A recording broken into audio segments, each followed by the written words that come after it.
Done. और कोई question पूछना हो तो पूछ सकते हो अभी आप।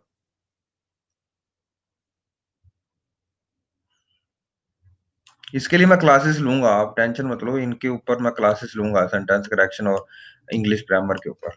पर मेरे को याद करवा देना, ठीक है ना। जनवरी में लेते हैं अभी चल के, तब तक मटेरियल तैयार हो जाएगा मेरे पास। वैसे तो मैं कभी भी ले सकता हूँ, ऐसे तो कोई इशू नहीं है।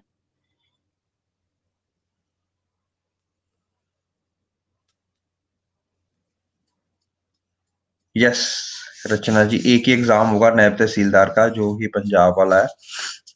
एक ही एग्जाम है उसमें, पैटर्न उसी के हिसाब से उन्होंने निकालना, कोई इंटरव्यू नहीं लिखा वहां पे।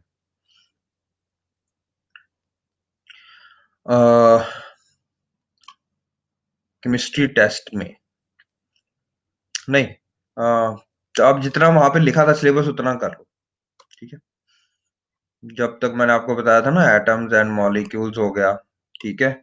Atoms and molecules plus chemical reactions plus जितना आज हो जाएगा, ठीक है ना, मोस्टली आज खत्म हो जाएगा। नॉन मेटल मेटल से पहले पहले वाला कर लेना सारे का सारा, ठीक है। डन। एनीथिंग मोर, कोई क्वेश्चन हो आपका?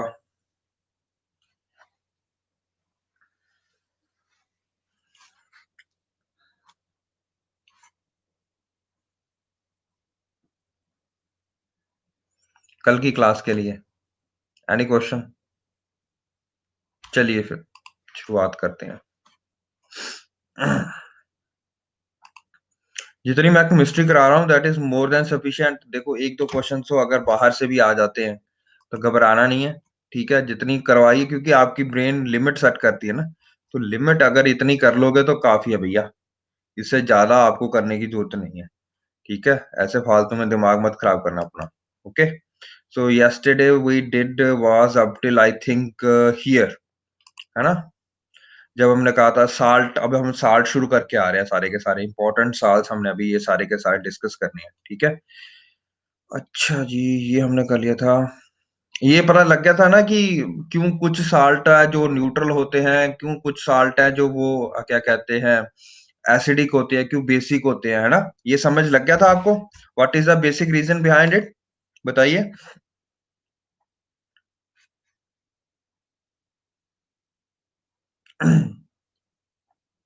बताइए क्या रीजन है इसके बिहाइंड।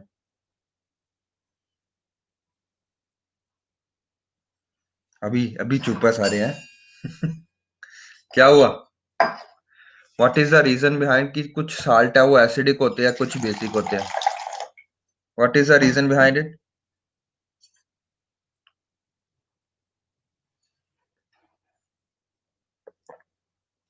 आई थिंक डाल दिया बेटा।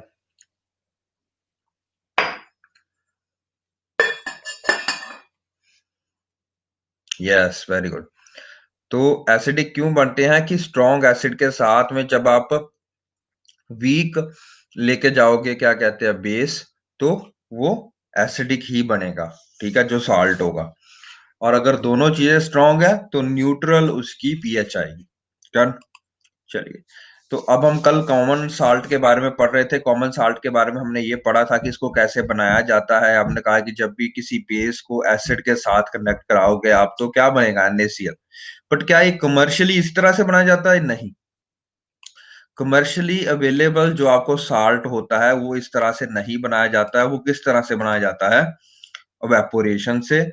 जो साल्ट वाटर को अंदर लेके आया जाता है, पहले सी वाटर को या ओशन वाटर को अंदर लेके आया जाता है गल्फ ऑफ कच्छ में, रन ऑफ कच्छ में, जो क्या कहते हैं, ये प्रोसेस काफी ज्यादा चलता है वहां पे।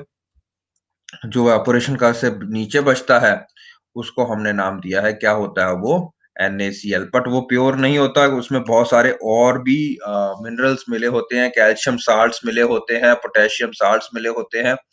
उनको सेपरेट आउट करने के लिए फिर आप एक फैसिलिटी के अंदर, एक फैक्ट्री के अंदर लेके जाते हो। जैसे कि सपोज टाटा की फैक्ट्री है तो टाटा का नमक बनाएगा वो, है ना।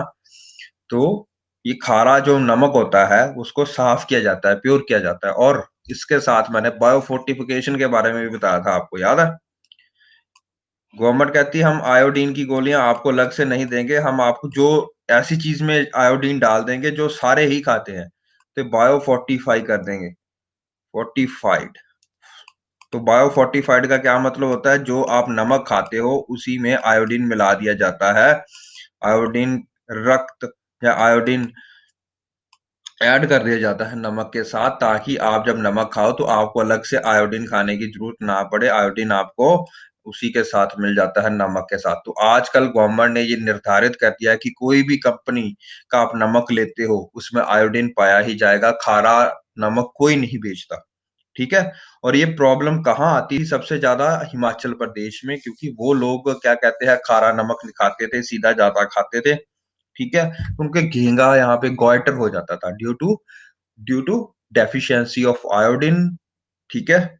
और आयोडीन जब कम हो जाता है तो थायराइड ग्लैंड है जो, वो आपका थायरॉक्सीन बनाना कम कर देता है। थायरॉक्सीन कम कर देगा तो यहाँ पे गले में गला सूज जाएगा, आपका गला काफी मोटा हो जाता है, जिसको घेंगा भी बोलते हैं, और गॉइटर हो जाता था। तो गवर्नमेंट ने इसको रेमेडी करने के लिए बायोफोर्टिफाइड साल्ट दिया आपको। ठीक है ना? डन। चलें आगे। So this is how we prepare salt. अब जो साल्ट बनता है ना, हाँ, उसके बहुत सारे और भी कंपोनेंट हमने देखे हैं कि क्या क्या बनाता है वो। Like let me check you. Rock salt तो बता दिया था ना क्या होता है। Rock salt and common salt में क्या डिफरेंस होता है? चलो चलो चलो चलो चलो, यूजेस ऑफ कॉमन साल्ट भी कर लिया था कल हमने। ठीक है ठीक है ठीक है।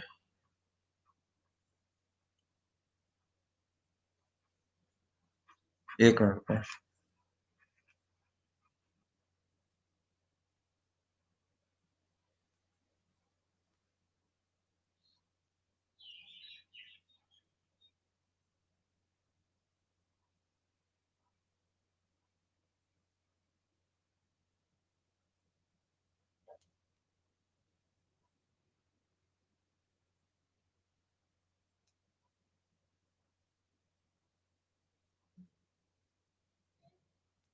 एक मिनट ना। हेलो उत्तरा। हेलो सोनाली। हाँ जी। ये स्लाइड बहुत इंपॉर्टेंट है, इसको ध्यान से देखना। क्या बोलते हैं, let me clear this out first. हाँ, तो ये इलेक्ट्रोलिसिस का प्रोसेस होता है, आपको पता है ना। जैसे आपकी बैटरी में भी यही काम चल रहा है। तो यहाँ पे पहले हम एक लिक्विड डालते हैं कंटेनर में एक, ठीक है ना, प्लास्टिक का कंटेनर होता है। ठीक है। तो what are we trying to do, ये हमने यहाँ पे कॉमन कॉमन साल्ट ले लिया है। जैसे common salt with water composition, जैसे सॉल्ट भी बोलते हैं इसको, साल्ट सोल्यूशन भी बोलेंगे, इसको आप ब्राइन भी बोल सकते हो। Brine is concentrated solution of NaCl। ठीक है, ये याद रखना, brine is concentrated solution of NaCl। ठीक है जी। तो अब जब ये बन गया है तो इसमें हम दो रॉड्स डालते हैं। Let me make that rods with different colour. Let's see, black colour, sorry. तो ब्लैक कलर की दो रॉड्स डालते हैं हम। एक ये रॉड्स अच्छी होनी चाहिए, चलो हमारी खराब सी हैं। Let's make good rod.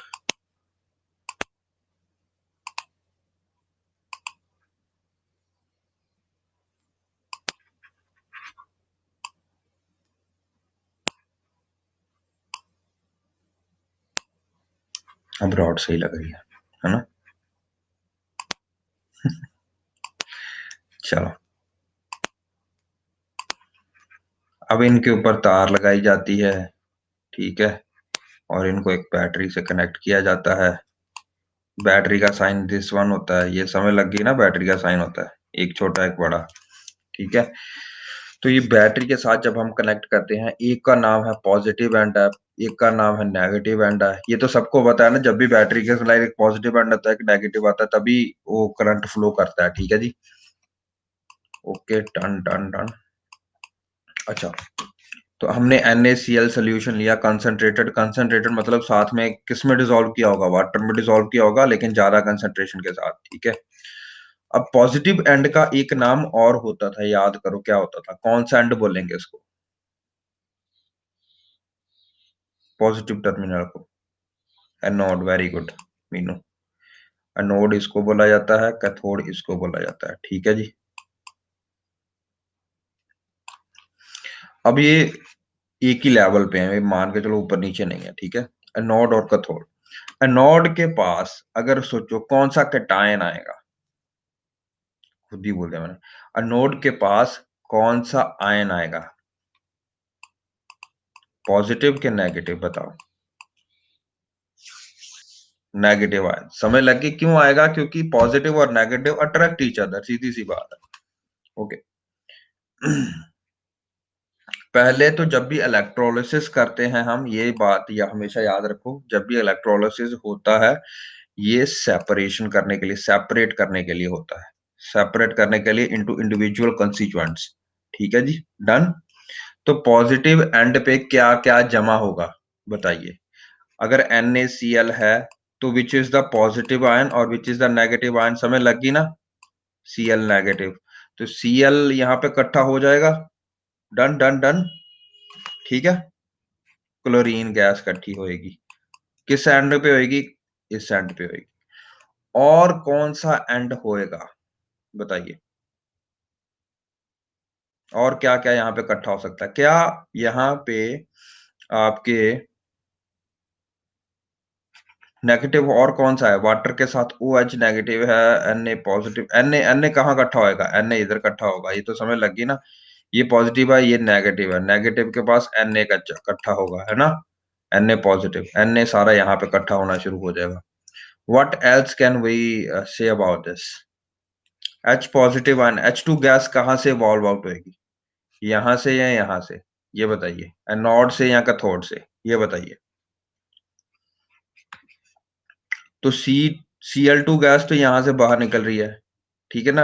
Na यहाँ पे इकट्ठा हो रहा है कैथोड के पास। मेरे को बताओ हाइड्रोजन गैस कहाँ इवॉल्व आउट होएगी, किस एंड पे, इस एंड पे, नोड के या कैथोड पे, कैथोड पे, सीधी सी बात है। H पॉजिटिव नहीं बन जाएगा। अरे भैया जब बराइन की बात कर रहे हैं पर वाटर तो है ना उसके अंदर, तो कल्ला Na पॉजिटिव और Cl नेगेटिव थोड़ा बन रहा है, H पॉजिटिव आयंस और OH नेगेटिव आयंस भी बन रहे हैं भैया।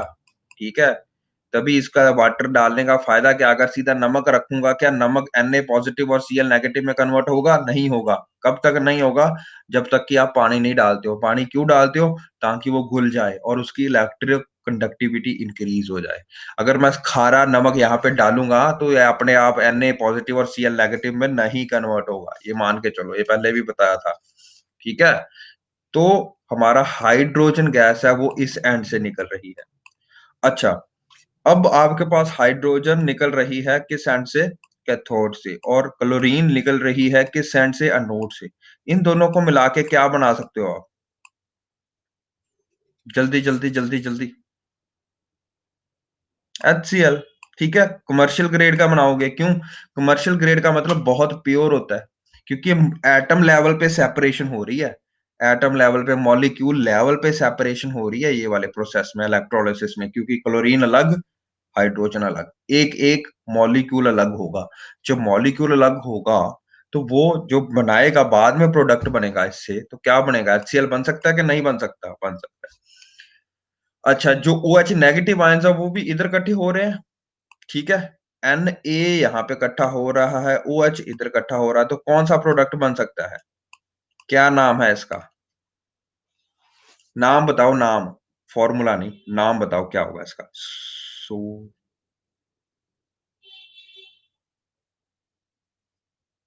यस, गुड गुड, सारा गुड। तो सोडियम क्लोराइड, और क्या नाम है इसका, कोई और नाम है, सोडियम क्लोराइड किसने बोला भाई, सोडियम हाइड्रोक्साइड है ये। कौन है ये महारथी, सारा जी क्या हो गया। Sodium hydroxide. तो सोडियम हाइड्रोक्साइड है, तो इसका एक और नाम कल हमने पढ़ा था, एक कोई बच्चे ने मेरे को काफी अच्छा सारे केमिकल्स के नाम लिख के भेजे थे, बहुत अच्छा बच्चा ही वो जिसने भी भेजे थे। अच्छा, चांदनी आप थे, चलो गुड। तो बताइए फिर इसका क्या नाम लिखा था आपने, कल भी कराया था इसका एक और कॉमन नाम।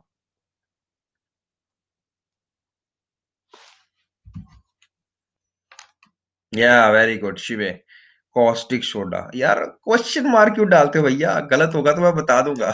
कॉस्टिक सोडा, क्वेश्चन मार्क बोला देख सर, क्या ये हो सकता है? यही होगा भैया, और क्या होगा? अपने ऊपर ध्यान रखा करो, बिलीव इन योर इंट्यूशन, ठीक है, कि ये मेरे को ठीक लग रहा है तो यही होगा। चलिए, तो कॉस्टिक सोडा भी बोला जाता है, क्या इससे ये आप बना सकते हो? बन सकता है ये? ठीक है, डन। क्लोरीन गैस खुद भी तो निकल रही है, क्लोरीन गैस कहाँ यूज करते हो? याद है मैंने एक प्रोसेस करवाया था आपको, जब मैंने करवाया था कि किस प्रकार से आप नदी से पानी लेके आपके घर तक पानी आता है, वो है ना, करवाया था ना वो। उसमें मैंने बोला था लास्ट स्टेज में हम क्लोरीन डालते हैं। क्लोरीन का डालने का क्या काम होता है बताइए? क्यों डालते हैं हम क्लोरीन? वाटर को प्यूरिफाई करने के लिए, डिसइंफेक्ट करने के लिए। प्यूरिफाई तो ऑलरेडी हो गया होता है, डिसइंफेक्ट करने के लिए। डिसइंफेक्शन किसकी होती है? जब उसमें कोई भी माइक्रोब रह गया होगा तो उसको मारने के लिए हम क्लोरीन का यूज करते हैं। जो लोग चंडीगढ़ रह के आए हैं, या चंडीगढ़ का जिन्होंने एक बार भी मतलब जिनको जाके आए हैं, विजिट किया होगा, घर में रह के आए हैं, वहां का आप नल का पानी निकालते हो तो वहां पे सफेद सफेद पानी निकलता है शुरू में। ठीक है, लोग वहां पे नल का पानी पी लेते हैं आराम से, क्योंकि वो सफेद सफेद पानी, after some time you will see कि वो गैस उड़ जाएगी और जो पानी है वो सफेद हो जाएगा, बिल्कुल ट्रांसपेरेंट हो जाएगा। तो बैक्टीरिया को मारने के लिए, माइक्रो ऑर्गेनिजम्स को मारने के लिए आप क्लोरीन का गैस का यूज कर सकते हो। अच्छा, where can we use hydrochloric acid? ये मत बोलना अपने पेट में, पेट में आप तेजाब डालते नहीं हो, वहां पे ऑलरेडी बनता है। ठीक है, यूज बताओ मेरे को, यूज क्या होगा इसका? ये देखो, HCl को क्लीनिंग एजेंट की तरह यूज किया जाता है, स्टील को साफ करने के लिए यूज किया जाता है, अमोनियम क्लोराइड बनाने के लिए यूज किया जाता है, कॉस्मेटिक्स में यूज किया जाता है, मेडिसिन में यूज किया जाता है। आप कभी ध्यान से मेडिसिन के पत्ते पे देखना कि वहां पे लिखा होता है स्टेबलाइज्ड विद HCl, ठीक है ना, हाइड्रोक्लोरिक एसिड, देखो लिखा जरूर होगा। तो मेडिसिन बनाने में आप dilute form of hydrochloric acid भी यूज करते हो। अच्छा, क्लोरीन का और वाटर ट्रीटमेंट में तो हो गया, स्विमिंग पूल्स में भी हम डालते हैं। क्यों डालते हैं ये आपको पता है? अब CFCs अभी रुक रहे हैं तो अभी मैं बताता हूँ। पेस्टिसाइड में इसका बड़ा रोल है, पीवीसी में बड़ा रोल है। पीवीसी क्या होता है बताइए?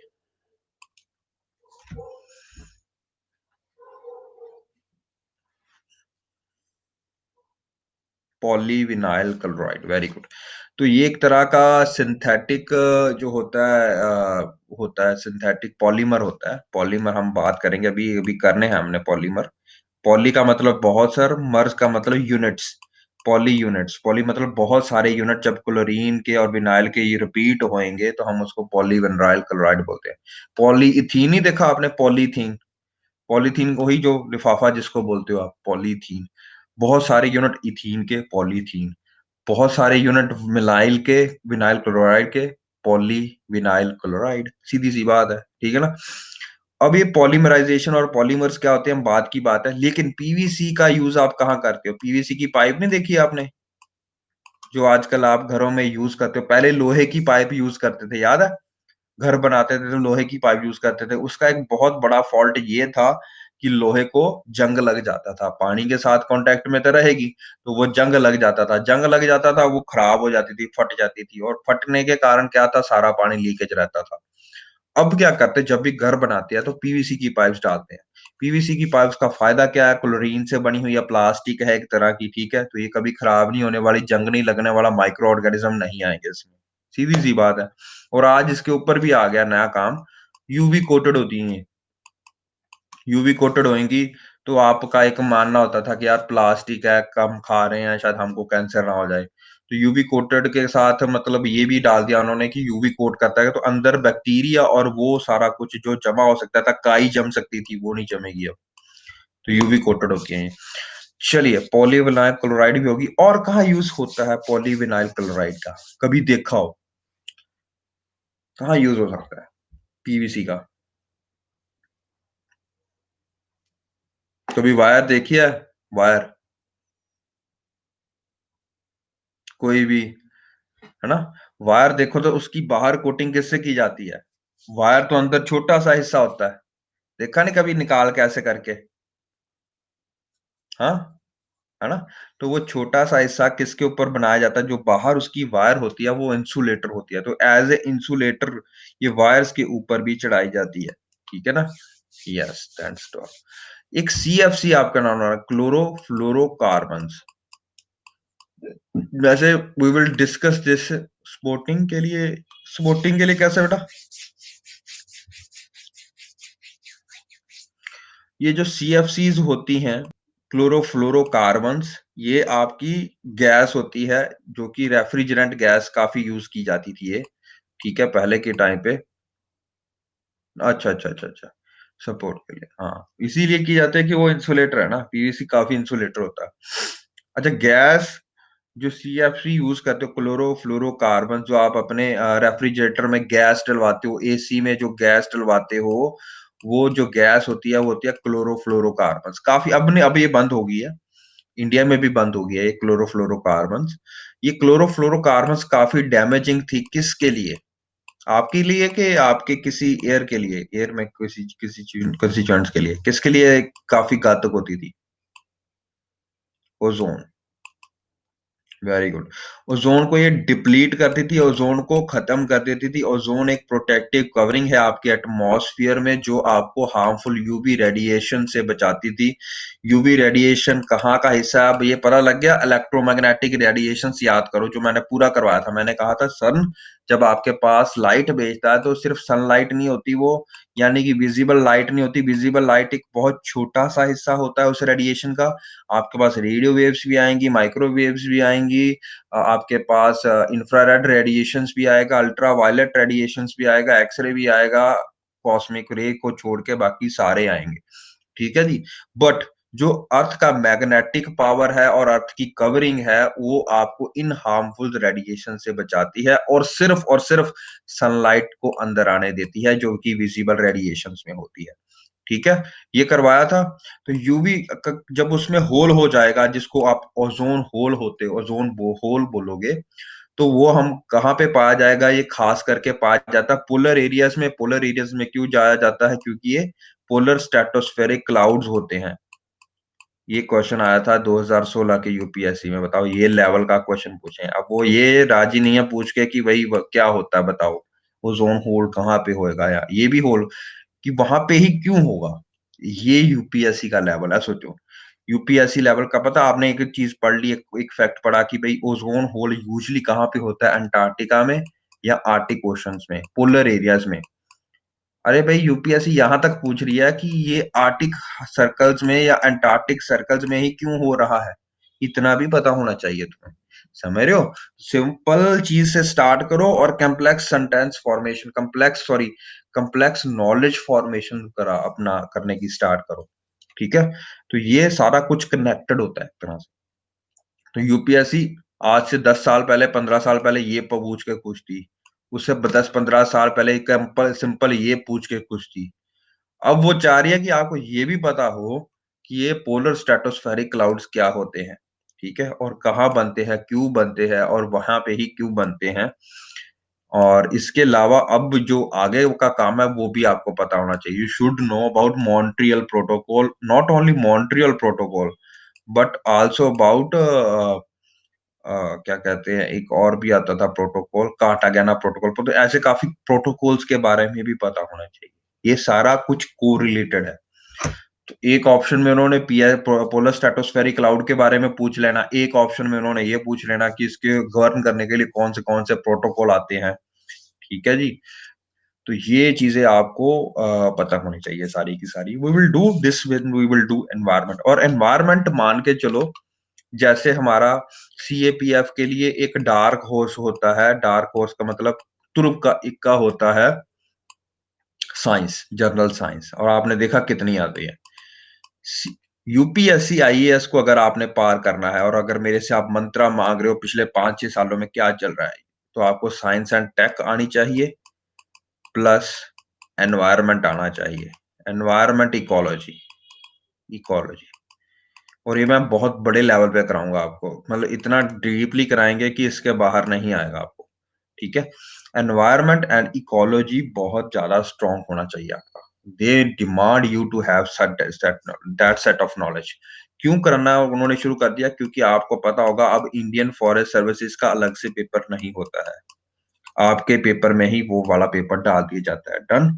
इसी कारणवश एनवायरनमेंट का जो उन्होंने पोर्शन है वो खींच दिया, एकदम से नंबर हाई कर दिया उसका, और लेवल भी वही लेवल का रख दिया है कि जो एक आईएफएस ऑफिसर को आना चाहिए, इंडियन फॉरेस्ट सर्विसेज वाले को। ठीक है, तो बॉटनी जूलॉजी उस लेवल की कर दी है। समझ रहे हो मेरी बात? ठीक है, उसमें एनवायरनमेंट को उन्होंने बहुत ज्यादा खींच दिया है, और इन्वायरमेंट जिसको आ रहा है और साइंस एंड टेक आती है उसके कम से कम 25 से 30 क्वेश्चन तो बड़े आराम से बन जाते हैं। आप पेपर उठा के देख लेना, साइंस एंड टेक एंड ये वाला। तो 30-35 क्वेश्चंस अगर आ रहे हैं आपको, प्लस अगर और इसमें पॉलिटी मिला देते हो, देखो करना सब कुछ है यार, आईएएस में तो you should have knowledge of everything, ठीक है ना। बट फिर भी देखो, you should have some strong points और वीक पॉइंट्स, दोनों चीजें होती है एक ही बंदे में। स्ट्रॉन्ग पॉइंट्स उनको आप मान के चलो जो आप अच्छे स्कोर कर पाते हो, फंडामेंटल क्वेश्चंस होंगे वो कभी भी किसी भी सब्जेक्ट के रॉन्ग नहीं करने। जैसे अगर मैं पूछ रहा हूँ, जैसे इस बार क्वेश्चन भी आया था सेंसर मोशन वाला, याद है? सेंसर मोशन वाला, इतनी ये बेसिक क्वेश्चन है, अगर आप ये गलत कर रहे हो ना तो आप किसी हद से नहीं पार होगे। ठीक है, उक्कड़ दुक्कड़ बम्बे बोते होन करना नहीं है आपने, ठीक है ना। तो ये प्रोसेस जो होता है, तभी मैं आपको बोल रहा हूँ कि ये ध्यान रखा करो इस चीज का। ठीक है, चलो moving further, we have done this. NaOH, Cl2H2 कहाँ कहाँ यूज करते हैं? H2 कहाँ यूज करते हैं हम? फर्टिलाइजर बनाने में, अमोनिया फर्टिलाइजर बनाने में H2 का यूज होता है, क्योंकि अमोनिया फर्टिलाइजर इज NH3 ना, तो नाइट्रोजन और हाइड्रोजन का कंपाउंड है। ठीक है, ये सबको पता है कि ये फर्टिलाइजर के लिए यूज करते हैं। क्या इस किसी को पता है कि इसका यूरिया कोटेड अब आ गया है, अमोनिया? नीम, सॉरी सॉरी सॉरी, नीम कोटेड यूरिया, नीम कोटेड यूरिया आ गया है। ये क्वेश्चन पूछा गया 2017-18 में, समझ रहे हो? ये गवर्नमेंट लेके आई नीम कोटेड यूरिया। नॉर्मल यूरिया क्या करता था, सोचो, ये एसिडिक बनाता है आपकी सॉइल को। पता है ना क्यों बनाएगा एसिडिक? ठीक है ना, क्योंकि ये, समझ रहे हो? तो ये ना बनाए ये सारा कुछ, इसके लिए आपका क्या किया जाता है, उसके ऊपर यूरिया की कोटिंग की जाती है। जितना यूरिया आप डालोगे उसमें, सॉरी फिर गलत बोल रहा हूँ, नीम की कोटिंग की जाती है, सॉरी। नीम जब डालोगे आप, तो एक तो ये आपका पेस्टिसाइड का खर्चा बचा रहा है, ठीक है, और यूरिया के ऊपर कोट कर रहे हो तो आपको अमोनिया और NH3 भी मिल रहा है, ठीक है ना। ओके, NH3 भी मिल रहा है, और इसके लिए आपका दोनों चीजें हो रही है, पेस्टिसाइड डालने की भी जरूरत नहीं पड़ रही, क्योंकि नीम आपको पता है, सबको पता है, नीम जो होता है खास करके वो खा बहुत ज्यादा पेस्टिसाइड के लिए भी एज करके यूज करते हैं। जो पुराना तरीका होता था, जो ऑर्गेनिक फार्मिंग का खेती का तरीका होता है, वो पेस्टिसाइड का होता है, याद है? जो नीम का बहुत सारे यूजेस होते हैं, आपने सुने होंगे। तो नीम कोटेड यूरिया जो होता है, उसमें आप ये डालते हो, ठीक है। यूरिया क्या, यूरिया में बनाने में नीम का यूज करते हो, ये काफी ऑर्गेनिक हो जाता है कंपैरेटिवली। दूसरी बात है, जो आपका इंपोर्ट बिल है वो कम होता है भैया, क्योंकि अगर आप सीधा सीधा यूरिया डालते हो तो यूरिया आपको इंपोर्ट करना पड़ता है, और इंपोर्ट करके उसको आप सब्सिडी में देते हो, तो आपका क्या बढ़ता है? आपका करंट अकाउंट डेफिसिट बढ़ता है, आपके मैक्रो इकोनॉमिक क्रेडेंशियल्स इकोनॉमी के वो वीक होते हैं, ठीक है। And you are dependent upon the supply of that urea for your agriculture. तो गवर्नमेंट ने क्या किया कि अपनी यूरिया को खपत कम करने के लिए, करंट अकाउंट डेफिसिट को कम करने के लिए, मैक्रो इकोनॉमिक क्रेडेंशियल्स को इंक्रीज करने के लिए, और अपनी डिपेंडेंसी को सेल्फ डिपेंडेंट होने के लिए, आत्मनिर्भर करने के लिए, नीम कोटेड यूरिया निकाला। जब नीम कोटेड यूरिया निकालोगे तो यूरिया की खपत कम हो जाएगी, नीम की खपत ज्यादा हो जाएगी। ये काफी ऑर्गेनिक भी है, देखो कितने फायदे गिना दिए। ऑर्गेनिक भी है, और ये से आप अपनी एसिडिटी भी कम कर सकते हो, एसिडिक सॉइल को कम कर सकते हो, करंट अकाउंट डेफिसिट का कम हो जाएगा आपका, समझ रहे हो, सब्सिडी के कारण। तो इसको इस तरह से कनेक्ट करके फ्लो चार्ट बना के आप एक्सप्लेन कर सकते हो जब भी आपने ऐसे लिखना हो। ऐसे लिखने के बाद मैंने आपको बोला था कि भैया आपके पास कम वक्त बचेगा लिख के, और यही हुआ इस बार आपके साथ भी, कि 4 ऐसे लिखने थे, मोस्टली बच्चों ने 3 ऐसे ही अटेम्प्ट किए। मैंने तब नहीं बोला था कि भैया अगर आपको लगता है कि ये साइक्लिकल प्रोसेस है, और क्वेश्चन आए थे जैसे कि इंटरनल सिक्योरिटी में, याद है मैंने आपको बताया था कि I will teach you something about terrorism, about उस पे क्वेश्चन आ गया, इंटरनल सिक्योरिटी के क्वेश्चन आ गया, इंटरनल सिक्योरिटी पे क्वेश्चन आ गया आपको। अब बोलो सर आप इसमें टेररिज्म कहाँ से आ गया? टेररिज्म सिर्फ इंटरनल एक्सटर्नल नहीं होता, इंटरनल भी होता है। इसको आप माइनॉरिटी ग्रुप टेररिज्म बोलते हो। टेररिज्म की परिभाषा ही गलत है एक्चुअली। आप टेररिज्म को समझते हो the first thing that comes to your mind is यार ये तो बाहर से आया है, पाकिस्तान। सोचो, this is the first thing that comes to your mind, है ना? ये नहीं आता कि आपके दिमाग में कि माइनॉरिटी टेररिज्म भी हो सकता है भैया। कब आता है आपके दिमाग में? मेजोरिटी टेररिज्म भी हो सकता है, ठीक है ना? ये सब कुछ वहां पे आपको बताना था, साइक्लिकल फॉर्म में बता देते तो आपने सारी चीजें अच्छे से समझा भी पाते, सारी आप मैटर भी उसको समझा पाते अच्छे से, ठीक है? टाइम सेविंग बहुत होती है आपकी, ठीक है? और दूसरे बंदे को समझ लग जाता है कि इस बंदे को सब कुछ पता है, ठीक है? तो आई विल ट्राई कि भाई मैं भी आपको कुछ बनाने में हेल्प करूं, ठीक है? कुछ एक बार सिखाऊं इसका प्रोसेस भी। We will deal this things as we move forward, okay? So we have done this. चलो लेट्स स्टार्ट सोडियम हाइड्रोक्साइड। ये जो एक प्रोडक्ट बनता है, ठीक है, सोडियम हाइड्रोक्साइड, इसके क्या यूजेस हैं? जितने भी साल्ट या साल्ट के प्रोडक्ट्स बनेंगे हमारे पास, वो हमने पढ़ने हैं सारे के सारे। तो सोडियम हाइड्रोक्साइड का क्या नाम है? कॉस्टिक सोडा इसका नाम है जी। केमिकल फॉर्मूला क्या है? NaOH, ठीक है जी। Is very important basic chemical. Basic होता है, बेसिक कैसे पता चलता है? क्योंकि OH निकालता है जो भी मतलब मेटल है, मेटल ऑक्साइड है, जो वाटर के साथ मिला के जब भी मिलेगा तो वो बेसिक ऑक्साइड बनाएगा, याद रखना। बेसिक बेसिक केमिकल बनाएगा। NaOH is a basic, you know ना, which is then used as a starting material for many other chemicals. So it is used in many industries and hence is they are produced very large scale. तो common salt ये सब कुछ बनाने में आपकी help करता है। Sodium hydroxide को कैसे बनाते हैं? NaCl को वाटर में साथ मिलाया, जैसे मैंने अभी बताया था, ठीक है? तो उसके बाद इलेक्ट्रिसिटी से इलेक्ट्रोलाइसिस किया जाता है। लाइसिस से याद रखना, जहां पे कॉमन सुफिक्स आता है लाइसिस। लाइसिस का मतलब होता है तोड़ना, इलेक्ट्रो का मतलब होता है इलेक्ट्रिसिटी से तोड़ना। इलेक्ट्रिसिटी जब आप डालोगे, जैसे मैंने आपको ये डायग्राम बना के दिखाया है, ये है electrolysis of Bryan, that is NaCl, ठीक है? तो जब ये NaCl तोड़ोगे आप इस प्रकार से, तो क्या बनेगा आपके पास? Let me show you. that will you will make NaOH plus chlorine plus hydrogen. लगी समझे क्या कैसे बनेगा, है ना? ओके ओके ओके, लग रहा समझ? ओके, चलो ठीक है। जी जी जी। ये कहां से निकलेगी? कैथोड से। ये कहां से निकलेगी? एनोड से, ठीक है ना? ये एनोड से निकल रही है, ये कैथोड से निकल रही है, और ये बीच में जो बचा हुआ है वो बन जाएगा। अब देखो क्या चक्कर है, जो आपने पानी डाला था अब वो बन जाएगा NaOCl, NaOH यानी सोडियम हाइड्रोक्साइड। पानी को निकाल के अब आप यूज कर सकते हो सोडियम हाइड्रोक्साइड, और काफी प्योर होता है, काफी कंसंट्रेटेड होता है। Are you getting this point now? Okay everyone, बताइए, चलिए आगे।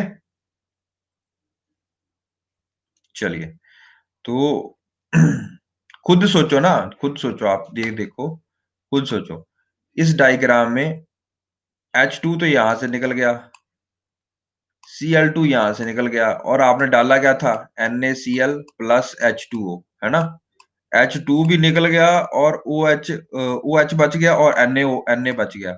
जब Na और OH बच जाएगा, वो इकट्ठा होके क्या बना लेगा? स्ट्रॉन्ग एसिड, स्ट्रॉन्ग बेसिक, ठीक है ना? तो वो आपको पानी के रूप में दिखेगा, ठीक है जी। Sodium hydroxide is formed near cathode, ठीक है, ये याद रखना, कैथोड के पास में बन जाता है। All the product of electrolysis are collected and stored separately. क्या क्या बना? हाइड्रोजन बना, क्लोरीन बना, क्लोराइड बना, सॉरी क्लोरीन क्लोराइड सोल्यूशन में क्लोरीन बना, हाइड्रोजन बना, सोडियम हाइड्रोक्साइड बना। इसको सेपरेटली आप स्टोर कर सकते हो क्योंकि तीनों का बड़ा यूजेज है, ठीक है ना? अब इसकी यूजेज क्या क्या है इसका, ये हम पढ़ लेते हैं। Three very useful products are obtained from the electrolysis of sodium chloride solution or called brine, ठीक है? ब्राइन किसको बोलते हैं, समझ लग गया ना? सोडियम क्लोराइड सॉल्यूशन को, कंसंट्रेटेड होता है। इस चीज को हम क्लोर एल्कली प्रोसेस भी बोलते हैं। ये प्रोसेस जरूर नोट कर लेना स्टार डाल के, ठीक है? क्लोर एल्कली क्यों बोलते हैं? क्योंकि इसमें क्लोरीन निकल रही है, एल्कली भी निकल रही है। एल्कली कौन सी है? NaOH, ठीक है? अब आपको पेपर में इस प्रकार से भी पूछा जा सकता है टेस्ट में, chlor alkali process leads to the formation of which of the following by products, ठीक है ना? तो हाइड्रोजन NaOH भी बन रहा है, कॉस्टिक सोडा भी लिख सकता हूं इसको मैं, क्लोरीन गैस भी बन रही है, हाइड्रोजन गैस भी बन रही है। तो ये तीनों बन रही हैं, ये तीनों प्रोडक्ट निकल रहे हैं। क्या यहाँ का अगर मैं HCl लिख दूं, को ये ट्रू होगा कि गलत होगा बताओ? इज इट ट्रू कि HCl निकलता है कि नहीं निकल रहा है?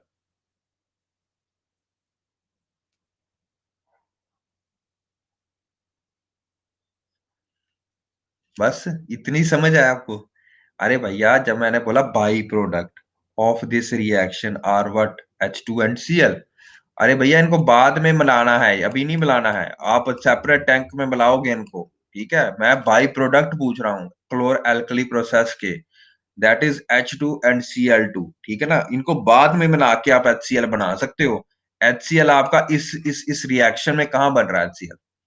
मैंने बोल दिया जब H2 बाहर निकल रहा है, क्लोरीन बाहर निकल रहा है, तो इनमें बन थोड़ा रहा है, HCl नहीं बन रहा है। HCl आप दोबारा इसको इस प्रकार स्टोर करके बनाओगे। ये देखो, ये तभी तो ये डायग्राम करवाया था। ये ये वाला आपने सिलेंडर में आपने क्लोरीन स्टोर कर दी, इसमें आपने H2 स्टोर कर दिया, और इसमें आपने NOH या जो सोल्यूशन है वो स्टोर कर दिया। तीनों को स्टोर किया जाता, ठीक है? एनोड में क्या, कैथोड में क्या करता है, यही तो एक कराने का फायदा था आपको, ठीक है? लगती समझ? तो ये आपका आंसर आएगा, HCl आंसर नहीं आएगा। और तीनों। तो यूजेस ऑफ सोडियम हाइड्रोक्साइड कहाँ पे है? सबसे ज्यादा यूज इसका होता है डिटर्जेंट को बनाने में। वहां पे हम देखेंगे sodium salt of sulphonic acids हम बात कर सॉरी, सोडियम साल्ट्स ऑफ जब हम या बात करेंगे तो करवाएंगे, अभी आगे जाके वही करवाना है। Sodium salts of sulphonic acids हम बात करेंगे, पाल्मेटिक एसिड या सल्फोनिक एसिड्स क्या क्या होते हैं उसमें। जो सोडियम आता है वो सोडियम हाइड्रोक्साइड से आता है। Done. Sodium hydroxide is used for making artificial texture fibre like rayon. Rayon के कपड़े देखे होंगे आपने, है ना? डाले भी होंगे। तो रेयन के जो कपड़े में भी जो आर्टिफिशियल टेक्सचर बनाने में भी NaOH का यूज होता है, NaCl का यूज नहीं होता। वो कहाँ से आता है? वो NaOH से आता है, ठीक है जी? Is use for the manufacturing of paper, ये भी हमने कर लिया। तो हाइड्रोक्साइड को प्यूरिफाइंग बॉक्साइट और from which aluminium is extracted. तो बॉक्साइट किसका ओर होता है? एल्यूमिनियम का बहुत कॉमन ओर होता है। एल्यूमिनियम को कहाँ यूज करते हो आप? कहीं यूज किया आपने एल्यूमिनियम को? कहीं देखा हो एल्यूमिनियम का यूज होता हुआ?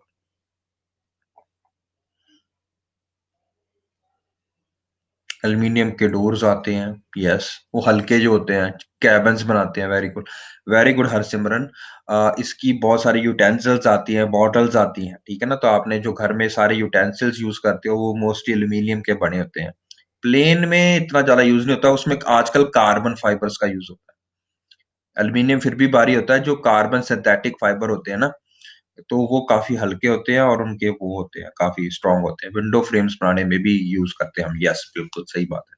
तो उसका जो प्राइम ओर है, जहां से वो कलेक्ट होता है, जहां से वो प्यूरिफाई किया जाता है, उसमें उसको साफ करने में भी, बॉक्साइट ओर को साफ करके वहां पे एल्यूमिनियम बनाने में भी इसका यूज किया जाता है। यस, स्टीयर के फ्रेम में, यस। तो डीग्रीजिंग मेटल्स, ऑयल रिफाइनिंग और making dyes and bleaches. Bleaches मतलब क्या होते हैं, समझ रहे हो ना? तो वो जो होता है उसमें काफी इसका यूज किया जाता है, सोडियम हाइड्रोक्साइड का, डीग्रीज करने के लिए, मेटल को साफ करने के लिए, आपके जो इंजन को साफ करने के लिए। ऑयल रिफाइनिंग में इसका यूज किया जाता है। तो ये सारा यूज आता है हमारा पास सोडियम हाइड्रोक्साइड का। अब अगर सोडियम हाइड्रोक्साइड पढ़ा तो let us do uses of chlorine as well, and then we will use of hydrogen as well. Chlorine को कहाँ यूज कर सकते हो आप बताओ? एक तो डिसइंफेक्टेंट का हमने बता दिया, किल बैक्टीरिया, है ना? ओके। तो और कहाँ ब्लीचिंग पाउडर, कैल्शियम ऑक्सीक्लोराइड जिसको हम बोलते हैं, ब्लीचिंग पाउडर का यूज़ करने में भी आप इसका यूज़ करते हो क्लोरीन का, हम बात करेंगे आज। और कहाँ यूज़ करते हो हाइड्रोक्लोरिक एसिड को बनाने में, पॉलीविनाइल क्लोराइड को बनाने में, प्लास्टिक बनाने में, क्लोरोफ्लोरोकार्बन्स को बनाने में। अच्छा जो क्लोरोफ्लोरोकार्बन्स थे ना, मैंने आपको बताया था कि ये एसी में यूज़ करते हैं। तो ये क्या प्रोसेस में यूज़ करते हो? याद है मैंने आपको फंक्शनिंग ऑफ रेफ्रिजरेटर करवाई थी जब मैंने आपको फिज़िक्स करवाई थी थर्मोडायनामिक्स में। You can always go and check thermodynamics जब हम कर रहे थे तब मैंने आपको करवाया था कि हाउ डज़ रेफ्रिजरेटर वर्क, है ना? तो वो क्या करता था याद है मैंने जब कराया था कि एक मोटर होती है जो आपके नीचे लगी होती है, जो पुराने आपने देखे होंगे मॉडल रेफ्रिजरेटर के उसमें पीछे ब्लैक ब्लैक कलर की तारें लगी होती थी और वो नीचे एक कंडेंसर लगा होता था, मोटर लगी होती थी जिसको कंडेंसर का एक ही काम होता था, उसने जो कूलेंट है या जो आपने गैस रखी है, उसको ऊपर भेजना। ऊपर कहाँ भेजता था वो? बताइए? फ्रीज़र में। फ्रीज़र में जब भी आप पानी रखोगे 25 या 26 डिग्री पे मैंने बोला था, है ना? तो फ्रीज़र वहाँ से हीट ले लेगा, ये ठंडा हो जाएगा, ये सारी हीट कहाँ लेके चलेगा, खुद वो वेपर हो जाएगा, गैस में कन्वर्ट हो जाएगा। वो गैस को नीचे धकेला जाएगा, कंडेंसर उसको लिक्विड करके फिर ऊपर भेजेगा। इसी प्रकार प्रोसेस चलता रहता है आपका रेफ्रिजरेटर में। ये अपन कर के आए थे, है ना? अब ये जो गैस है, ये हाइली वोलेटाइल होती है, हाइली वोलेटाइल। वोलेटाइल मतलब जैसे स्पिरिट होती है ना, स्पिरिट होती है। स्पिरिट आप हाथ में रखो तो आप लगाते हो तो वो आपको ठंडक महसूस होती है। वो ठंडक इवेपोरेशन से होती है। Evaporation causes cooling is also the basis of refrigerator also. आपके घर में जो रेफ्रिजरेटर लगा वो भी। तो आपका जो वहाँ पे लिक्विड गैस है वो कौन-सी है? सीएफसीज़ जो लिक्विड यूज़ किया जाता है। जो गैस यूज़ किया क्लोरोफ्लोरोकार्बन्स। ठीक है? डन, डन, डन चलिए आगे फिर। क्लोरोफॉर्म बनाने में कार्बन टेट्राक्लोराइड बनाने में, पेंट में डाई को बनाने में, ये सब में क्लोरीन का यूज़ किया जाता है। चले? ड्राई क्लीनिंग एजेंट्स जो होते हैं जिससे आप ड्राई क्लीन करते हो लाइक ट्राइक्लोरोईथेन उसमें भी इसका यूज़ किया जाता है। जहाँ पे क्लोरो आ गया वहाँ पे यूज़ कर सकते हो आप बनाने में। हाइड्रोजन को कहाँ पे यूज़ कर सकते हैं? सबसे पहले आपको पता होगा सैचुरेटेड और अनसैचुरेटेड एसिड्स हम पढ़ के आए थे, याद है? Fatty acids. जब मैंने आपको बताया था कि भैया कौन-सा घी खाना चाहिए, कौन-सा घी नहीं खाना चाहिए, मूफ़ा और पूफ़ा के बारे में बताया था, याद है? याद आ रहा कुछ? तो hydrogenation is the process of adding of hydrogen. अब मेरे को बताओ, अब आज हमने इतना कुछ पढ़ लिया है, आज के उससे पहले भी पढ़ा है। ये एक कार्बन का एक बहुत बड़ा फैटी एसिड है, ठीक है? ठीक है? तीनों में चलो ऐसे करके बना देते हैं, ठीक है? मान लिया ऐसा, ठीक है? अब मेरे को बताओ ये जो डबल-डबल बॉन्ड्स बने हैं, क्या ये सैचुरेटेड है या ये सैचुरेटेड है? बताओ। Which one is the saturated A और बी?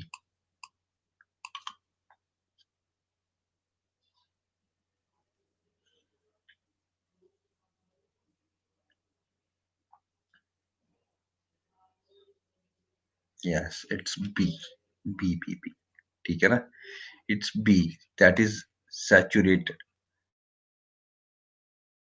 होता है। अब ये बॉन्ड ही है, कोई भी डबल बॉन्ड नहीं है। जो अनसैचुरेटेड फैटी एसिड्स होता है, उसमें डबल बॉन्ड्स होते हैं। अनसैचुरेटेड मतलब जो कि आपको इनमें नेचुरल कौन-सा है?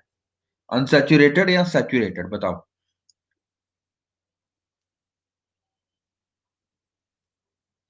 जो आपको नेचुरल सोर्स से मिलता है। यही तो आपकी गलती है यार, ये है अनसैचुरेटेड।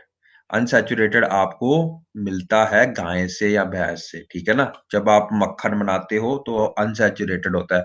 जब आप लस्सी बना रहे हो, लस्सी बनाते हो पर छाछ बनती है, छाछ के बाद सेपरेट आउट हो जाता है और जो संघना मक्खन बन जाता है, उसको अगर आप पिघलाते हो तो आपका देसी घी बनता है। जो देसी घी होता है वो अनसैचुरेटेड होता है, ठीक है? उसको अनसैचुरेटेड को सैचुरेट करने का प्रोसेस क्या होता है? हाइड्रोजनेशन। हाइड्रो का मतलब क्या समझ लग गया? H ऐड करेंगे। जब H ऐड करेंगे तो डबल बॉन्ड टूट जाएगा। जब डबल बॉन्ड टूट जाएगा तो हाइड्रोजन वहां पे लग जाएगा सीधा। एडिशन ऑफ हाइड्रोजन, ठीक है ना, मीन्स इसका क्या मतलब होता है, जैसे ये C2 था पहले, है ना, यहाँ पे कितने H डालू मैं, 1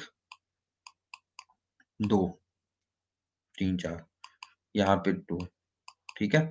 जब मैं हाइड्रोजिनेशन, ये सैचुरेटेड है कि अनसैचुरेटेड है, ये अनसैचुरेटेड है, जहां पर डबल बॉन्ड है। इसके अंदर जब मैं ऐड करूंगा हाइड्रोजन, तो क्या हो जाएगा, ये डबल बॉन्ड टूटना ही है ना, और तो कहीं टूट नहीं सकता, ये डबल बॉन्ड टूटेगा। जब ये डबल बॉन्ड टूट गया तो एक हाइड्रोजन इधर लग जाएगा, एक हाइड्रोजन इधर लग जाएगा, तो ये क्या फॉर्मेशन होगी, ये 2 है तो ईथ, डबल बॉन्ड है तो ईन, इथीन से मैंने क्या बना लिया, इथेन। लग गई समझ,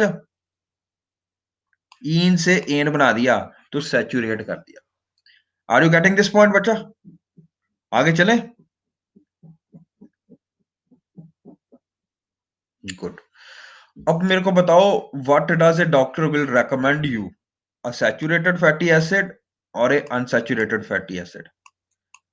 किसको रेकमेंड करेगा एज ए डॉक्टर आपको? आप काफी बूढ़े हो या बूढ़े लोगों को क्या रेफर करते हैं, क्या खाओ, देसी घ्यो खाओ कि भाई रिफाइंड ऑयल खाओ? सैचुरेटेड एसिड नहीं खाना चाहिए। क्यों? क्योंकि वो आपके प्लेक्स बनाता है, नाड़ियों में जम जाता है, जिसको बोलते हैं बाद में सीएबीजी करानी पड़ती है। तो ये सैचुरेटेड फैटी एसिड सस्ता जरूर मिलता है देसी घी से। देसी घी हमेशा आपको ज्यादा वो करता है, ज्यादा महंगा मिलता है। खुद दे के देख लो, 1 लीटर इसका सैचुरेटेड आपको मिलेगा अप्रोक्सीमेटली 100-110 रुपए में 1 लीटर। ये 1 लीटर मिलेगा 400 से 500 के रेंज में। कितना फर्क है रेट में। तो हम क्या प्रेफर करते हैं, सैचुरेटेड। हम अनसैचुरेटेड इसलिए नहीं प्रेफर करते क्योंकि ये काफी फैटी होता है, काफी फैटी होता है। लेकिन जो गांव के लोग होते हैं वो ज्यादा ये प्रेफर करते हैं क्योंकि उनका काम भी ज्यादा होता है, इसीलिए उनको जो है वो कम होता है, सैचुरेट का यूज कम करते हैं, ठीक है ना। सैचुरेटेड के लोग, हम सैचुरेटेड ज्यादा शहरी यूज करते हैं, ठीक है ना। यार मोटा नहीं होना हमें, अरे मोटा क्या करना भाई, जब आपके दिल के लिए इतना खराब है तो। इसीलिए मुफा और आजकल पूफा आते हैं। What is मुफा and पूफा? देखना कभी सफोला का ऑयल, उस पे लिखा होगा पूफा एडेड, है ना। Mono unsaturated fatty acids, poly unsaturated fatty acids. हर जगह केमिस्ट्री है, देखो आप ऑब्जर्व करो, हर जगह पे केमिस्ट्री है। Hydrogen is use in the production of, और आगे चलते हैं, हाइड्रोक्लोरिक एसिड, फर्टिलाइजर बनाने में भी है इसका यूज होता है, मीथेनॉल में भी इसका यूज होता है। एक होती है नकली शराब, एक होती है असली शराब, है ना। तो व्हिच वन इज विच? नकली शराब का क्या नाम होता है? What is the chemical name for the false और स्पूरियस अल्कोहल? बताइए, कई बार आपने आपने खबरों में सुना होगा भैया जी। हाँ, अनसैचुरेटेड देसी। और भैया आगे, बस आगे चलो, अल्कोहल का भी अब हम बात कर लेते हैं। हमने आपने सुना होगा कि भाई अभी पीछे भी काफी लोग बिहार में स्पूरियस क्या कहते हैं, अल्कोहल पी के मर गए, सैचुरेटेड, सॉरी सैचुरेटेड कह दिया, स्पूरियस यानी कि फॉल्स पी के मर गए काफी लोग, आपने सुना होगा अखबार में, है ना। और यहाँ पे भी आया था शायद, तरन तारण एरिया में पंजाब में, है ना, काफी लोग जो है वो नकली शराब पी के मर गए, नकली शराब पी के, आपको सुना होगा, है ना, पंजाब में काफी। तो what is the basic difference chemically between a false और spurious alcohol and a true alcohol? True alcohol कौन सी होती है केमिकली, बताइए। ये तो आपको पता होगा ना, शराब जिसको बोलते हो। जब आपने देखा होगा कभी, आप शराब को देखो ना, देखो वैसे तो कभी देखनी नहीं चाहिए, ठीक है। No one should touch it, ठीक है, that is a big no. But अगर आप केमिकली देखो तो व्हाट इज दैट, वहां पे लिखा होता है ना, क्या होती है, फर्मेंटेशन तो प्रोसेस होता है अमित जी, जिससे अल्कोहल बनती है। कौन सी अल्कोहल बनती है उससे, बताइए। कल ही बताया था उसका नाम मैंने, नहीं पता किसी को? चलिए, तो दैट इज, यस, फिर क्वेश्चन मार्क। यार आपको ये क्वेश्चन मार्क डालते ना, ये देख लिया करो कि ये सही होगा। यस, बिल्कुल सही बात है, इथेनॉल ही होता है। इथेनॉल इज योर एक्चुअल जो असली में होती है शराब, ठीक है।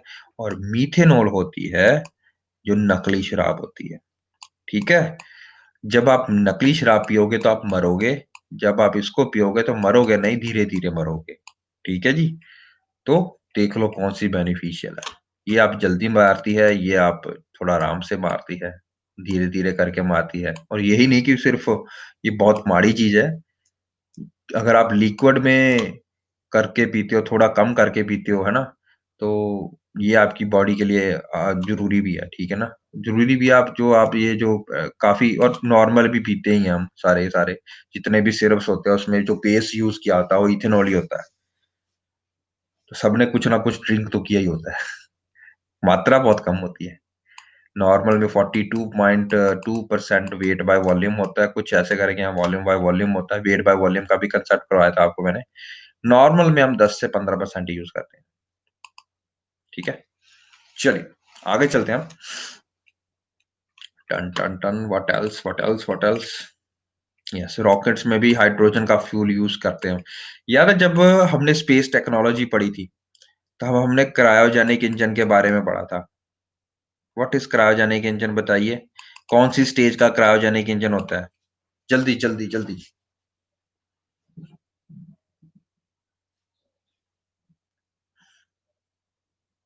3rd और 2nd और 1st 1 एंड 3rd 2 स्टेज में होते हैं क्रायोजेनिक इंजन। मीनू क्या हो गया? रिवाइज़ करना भूल गए? लगता है पुराना टेस्ट भी लेना पड़ेगा मेरे को, स्पेस टेक्नोलॉजी वाला सारा ही। सॉलिड? अरे पहले तो सॉलिड होगा भैया, फिर लिक्विड होगा, फिर ये होगा क्रायोजेनिक इंजन, 3rd स्टेज में। 3rd स्टेज ही होता है, 2 स्टेज नहीं होते इसके। और कहाँ पे यूज़ करते हैं? कौन से व्हीकल में यूज़ करते हैं इसको? जल्दी, जल्दी, जल्दी। जीएसएलवी में। जीएसएलवी में नहीं यूज़ करते हैं, मार्क 3 में यूज़ करते हैं। उसका तीसरा वेरिएंट पूरा पढ़ो यार, स्पेसिफिक होना चाहिए, इतना तो होना चाहिए यार। जीएसएलवी तो कोई भी बंदा बोल देगा। 2 ही तो हैं हमारे पास, पीएसएलवी और जीएसएलवी, लेकिन आपको पक्का होना पड़ेगा कौन से में होता है। तो ये कौन से में होता है? ये मोस्टली होता है मार्क 3 वेरिएंट में, ओके? Cryogenic engine. तो रॉकेट फ्यूल में भी हम इसका यूज़ करते हैं, वहाँ पे लिक्विड और हाइड्रोजन और लिक्विड ऑक्सीजन यूज़ करते थे हम। ठीक है, ठीक है, ठीक है। Done, done, done. What else और क्या है इसके अलावा? हुँ, यूजेस ऑफ हाइड्रोक्लोरिक एसिड जो एक रह गया वो भी कर लेते हैं। क्लीनिंग करने के लिए आयरन शीट को यूज़ किया जाता है, टिन प्लेटिंग करने के लिए, गैल्वेनाइज़ेशन करने के लिए इसका प्रोसेस का यूज़ किया जाता है। व्हाट इज़ टिन प्लेटिंग और गैल्वेनाइज़ेशन? गैल्वेनाइज़ेशन से क्या होता है बेसिकली?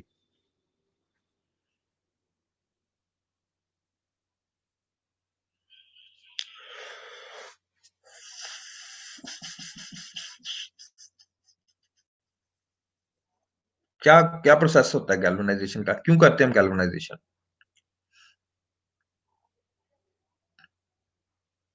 Very good Harsimran. इस बार क्वेश्चन मार्क नहीं डाला, फिर भी ठीक है देख लो। यस। तो रस्टिंग को प्रिवेंट करने के लिए जब आपके जंग लग जाता है ना सरिये में, अगर आप टोटल आयरन लेके आते हो और आयरन के ऊपर आप जब भी कोई लोहे की चीज लेके आते हो तो वो थोड़े दिनों बाद आपको वो ब्राउन कलर की लगने लग पड़ती है, क्योंकि यहाँ पे हमारी मॉइस्चर होता है और मॉइस्चर के कारण जंग बड़ी जल्दी लग जाता है ना? तो रस्ट को प्रिवेंट करने के लिए आप क्या करते हो? वैसे ही बिल्कुल वही solution, late me show you.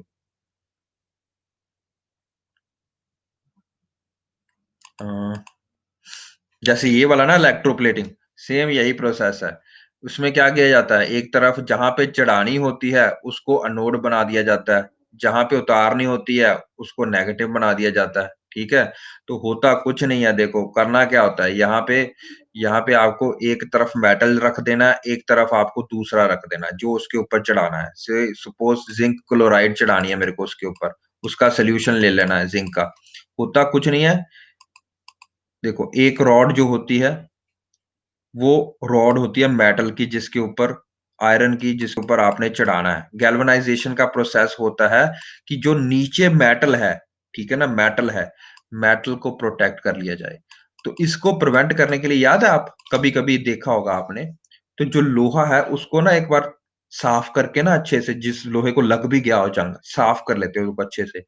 एक बार उसको रेग मार-मार के अच्छे से साफ करते हैं, फिर उसको ऊपर एक बार पेंट लगा दिया जाता है, याद है पेंट लगाते हैं। जब आप पेंट लगा दोगे तो पेंट एक तरह से आपके और लोहे के बीच में एक गैप बना देगा, ठीक है? जहां-जहां पेंट रहेगा वहां-वहां आपका जंग नहीं लगेगा, लोहे का वैसा ही स्ट्रॉन्ग रहेगा। समझ रहे हो मेरी बात? डन? ओके। लेकिन ये प्रोसेस काफ़ी लेबोरियस है, काफ़ी टाइम लगता है इसको। तो अब क्या करती हैं कंपनियाँ, इलेक्ट्रोप्लेटिंग करती हैं, इलेक्ट्रो गैल्वेनाइज़ेशन करती हैं, ठीक है? इलेक्ट्रोलिसिस करते हैं। इलेक्ट्रोलिसिस क्या करते हैं, जो मेटल है जिसके ऊपर चढ़ाना है उसकी रॉड बना दी, ठीक है? दूसरी तरफ एनोड की रॉड बना दी, बीच में सॉल्यूशन कर दिया ZnCl का 2 कट्ठा का, ठीक है? अब क्या होगा, Zn सपोज Zn का करते हैं गैल्वेनाइजेशन, ZnCl2 से करते हैं। ये भी एक तरह का साल्ट है, ठीक है? तो Zn जो होता है वो पॉजिटिव एंड से नेगेटिव एंड के ऊपर इकट्ठा होना शुरू हो जाता है और Cl2 यहाँ पे इकट्ठा होना शुरू हो जाता है पॉजिटिव एंड पे। ये सपोज आपका मेटल है, मेटल के रॉड के ऊपर चढ़ जाएगा, जिंक की प्लेटिंग कर दी जाती है। तो जिंक प्लेटिंग या टिन प्लेटिंग की जाती है to prevent their rusting, rusting of the metal. सिर्फ रस्टिंग मेटल की नहीं होती, बाकी की ऑक्सीडेशन भी होती है, तो उसको प्रिवेंट करने के लिए भी किया जाता है। डन? लग गई समझ? ओके। ये जल्दी है और इसका ज्यादा इफेक्टिव होता है, ज्यादा प्योर होता है, इसके कारणवश ये ज्यादा महंगा भी होता है, ठीक है ना? मेटल के साथ जो इलेक्ट्रोलिसिस करके हम गैल्वेनाइजेशन करते हैं। Done done done. सस्ता तरीका भी बता दिया, महंगा तरीका भी बता दिया आपको। तो ये गैल्वेनाइजेशन का ये मतलब होता है, ठीक है? तो जो ड्राई सेल्स बनाते हैं आप, ड्राई सेल्स कौन से होते हैं? आपने घर आप जाते हो तो आप ये सेल डालते हो ना अपने रिमोट में, जो उसको ड्राई सेल्स बोलते हैं। तो ड्राई सेल में भी हाइड्रोक्लोरिक एसिड का यूज करके अमोनियम क्लोराइड बनाया जाता है, ठीक है ना? तो अमोनियम क्लोराइड कहाँ पे पड़ता है? ड्राई सेल्स में पड़ता है। मेडिसिन में आपको बता दिया, कॉस्मेटिक में आपको बता दिया, टेक्सटाइल टैनिंग इंडस्ट्रीज में, जो आपकी लेदर की इंडस्ट्री होती है जहां से आपके वो बनता है लेदर, जो जूते बनते हैं आपके, तो वहाँ टैनिंग इंडस्ट्रीज में, टेक्सटाइल इंडस्ट्री में, पेपर इंडस्ट्री में, पॉलीविनाइल क्लोराइड इंडस्ट्री में जो पाइपें बनाते हैं वहां पे हाइड्रोक्लोरिक एसिड का बहुत यूज होता है, ठीक है जी? Done done done. तो this is all the products that are made available from polyvinyl chloride. ये देखो जूता भी पड़ा है, जो सारी की सारी कवरिंग बनाई जाती है पॉलीविनाइल क्लोराइड से बनाई जाती है। ये देखो, इसके लिए HCl बहुत जरूरी होता है और उपयोगी होता है। चले, ये देखो सोडियम हाइपोक्लोराइड, ये भी एक ब्लीचिंग एजेंट है। ये ब्लीचिंग एजेंट है, ये ब्लीचिंग एजेंट यूज करते हैं, जो कि आप घर में जो आप यूज नहीं करते ब्लीचिंग एजेंट, इजी, इजी से ब्लीचिंग एजेंट, इजी का नाम सुना होगा आपने, घर में लाओ इजी, कपड़े रहेंगे इजी, है ना? सुना होगा आपने। तो वो इजी में भी सोडियम हाइपो क्लोराइड बोला जाता है, क्लोराइड वो यूज किया जाता है एज ए ब्लीचिंग एजेंट, ताकि वुलन क्लोथ्स में, हाँ, वो उसकी शाइन की बरकरार रखे हो, ठीक है ना? लिक्विड फॉर्म में होता है, बिल्कुल सही बात। घर में आपके कितने केमिकल्स आपको अब पता लगना शुरू हुआ है ना? सारी जगह केमिस्ट्री घर में ही है। चलिए आगे। We move on to washing soda now. तो वॉशिंग सोडा का फॉर्मूला आपको पता होना चाहिए। वॉशिंग सोडा का फॉर्मूला है Na2CO3 डॉट 10H2O, ठीक है? ये H2O डॉट क्या क्या मतलब है? ये मतलब होता है वाटर ऑफ क्रिस्टलाइजेशन। ये क्रिस्टल के रूप में आपको देखने को मिलेगा। वॉशिंग सोडा जो होता है वो क्रिस्टल के फॉर्मेट में होता है, इसीलिए वहां पे वाटर एम्बाइब किया होता है उसके अराउंड, ठीक है ना? तो Na2CO3 dot 10H2O is the formula of what, ठीक है ना? फॉर्मूला ऑफ वॉशिंग सोडा, ठीक है? और कई बार आप इसको जब गर्म करते हो तो गर्म करोगे तो पानी तो भाप बन के उड़ जाएगा, तो जो बचा रह जाएगा Na2CO3, उसका नाम हम देते हैं एनहाइड्रस। एनहाइड्रस का मतलब सोचो, हाइड्रस का मतलब समझ लग गया, वाटर। एन का मतलब विदाउट वाटर, ठीक है? एन का मतलब यहाँ पे जो सुफिक्स का क्या मीनिंग है, एनहाइड्रस का मतलब क्या हो गया? Without water sodium carbonate, Na2CO3। Done. और इसी का नाम, know little amount of water, जब आप इसको गर्म कर दोगे तो सारा पानी उड़ जाएगा ना क्रिस्टलाइजेशन का, तो Na2CO3 ही कला बचेगा, और इसको हमने नाम दिया सोडियम कार्बोनेट। इसका दूसरा नाम क्या है? Soda ash. देखो कॉस्टिक सोडा होता है, क्या होता है कॉस्टिक सोडा, NaOH, ठीक है। सोडा ऐश, ऐश कब बनती है, जब आप चीज को किसी को गर्म करते हो ना, जब आप लकड़ी को गर्म करके वो जो बचता है कोयला उसके ऊपर बाद में जब बाहर निकलती है ऐश, तभी निकलती है ना बाहर। तो अगर आप सोडे को, सोडा मतलब कौन सा, वार्षिक सोडे वाला, सोडे को गर्म करते हो तो क्या बचता है, सोडा ऐश। सोडा ऐश मतलब Na2CO3। ठीक है जी, डन। ओके। और ये भी कहाँ से बनाया जाता है, सोडियम क्लोराइड। देखो कॉमन साल्ट से कितना चीजें बनती हैं आपकी केमिकली, और ये आपकी जो है इंडस्ट्री में भी यही चीज, इंडस्ट्रियल प्रोसेस होता है इसका। ठीक है। तो NaCl के साथ क्या डाला जाता है, कोल्ड एंड कंसंट्रेटेड ये सोल्यूशन, ब्राइन सोल्यूशन, वही जो हमने पिछले यूज किया था, उसमें अमोनिया, वाटर और कार्बन डाइऑक्साइड मिक्स कर दी जाती है। ठीक है। याद रखना ये तीन चीजें बना के आप एक कंपाउंड बनाते हो कॉम्प्लेक्स, उसका नाम है सोडियम हाइड्रोजन कार्बोनेट। ये बाद में हम यूज करेंगे एज ए बेकिंग सोडा के लिए। ठीक है ना, अभी के लिए इसको इससे ऐसे रखो, NaHCO3 के लिए। ठीक है। ये जो सोडियम हाइड्रोजन कार्बोनेट होता है, ये बहुत स्पेरिंगली सॉल्युबल इन वाटर होता है। मतलब ये नमक की तरह नीचे बैठ जाता है, प्रेसिपिटेट। याद है हमने कल एक चीज पढ़ी थी, प्रेसिपिटेट हो जाता है, पीपीटी। पीपीटी के बारे में बताया था कि जब कोई भी चीज नीचे बैठ जाएगी जो वाटर में सॉल्युबल नहीं होगी, वो नीचे बैठ जाती है। इसी तरह इसको छाननी में डाल के फिर सेपरेट आउट कर लिया जाता है, जैसे चाय को, चाय पत्ती को सेपरेट किया जाता है। तो आपके पास अब क्या बता, NaHCO3। अब क्या किया जाता है, ये जो NaHCO3 है इसको गर्म कर दिया जाता है। जब गर्म कर दिया जाएगा तो ये चीजें निकलेंगी, फिर से याद रखना। जो चीजें डालते हो तुम वो निकल भी रही हैं, ये देखो। ये डाला था ना H2O, कार्बन डाइऑक्साइड और अमोनिया और NaCl। NaCl ने ये तीनों को क्या जोड़ के बना दिया, NaHCO3। ठीक है ना, और NH4Cl। ये पानी में घुला रह जाता है, ये पानी से सेपरेट हो जाता है, नीचे बैठ जाता है। इसको छाननी से छान के फिर क्या काज करा जाता है, उसको हीट किया जाता है दोबारा से, और दोबारा जो चीजें डाली हैं वो वापस निकल जाती हैं, और sodium hydrogen carbonate, sorry sodium carbonate बन जाता है। उसका क्या नाम है, सोडा ऐश। अब इस सोडा ऐश है, इसमें वाटर ऑफ क्रिस्टलाइजेशन नहीं है, तो इसमें बाद में पानी ऐड दोबारा किया जाता है। ये देखो पानी ऐड किया जाता है, तो क्या बन गया हमारे पास, sodium carbonate decahydrate. Deca मतलब 10, हाइड्रेट का मतलब हाइड्रो वाटर। ठीक है ना। जहां पे भी वर्ड हाइड्रेट आता है वो मतलब होता है H2O। ठीक है जी।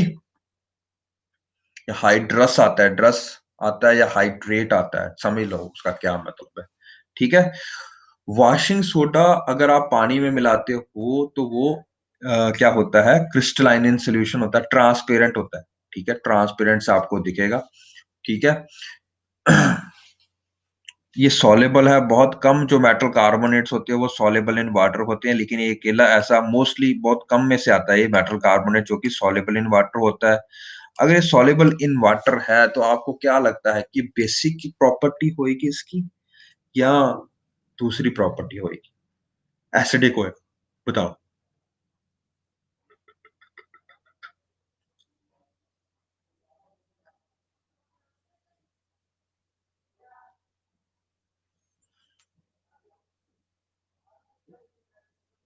बताओ क्या होगा।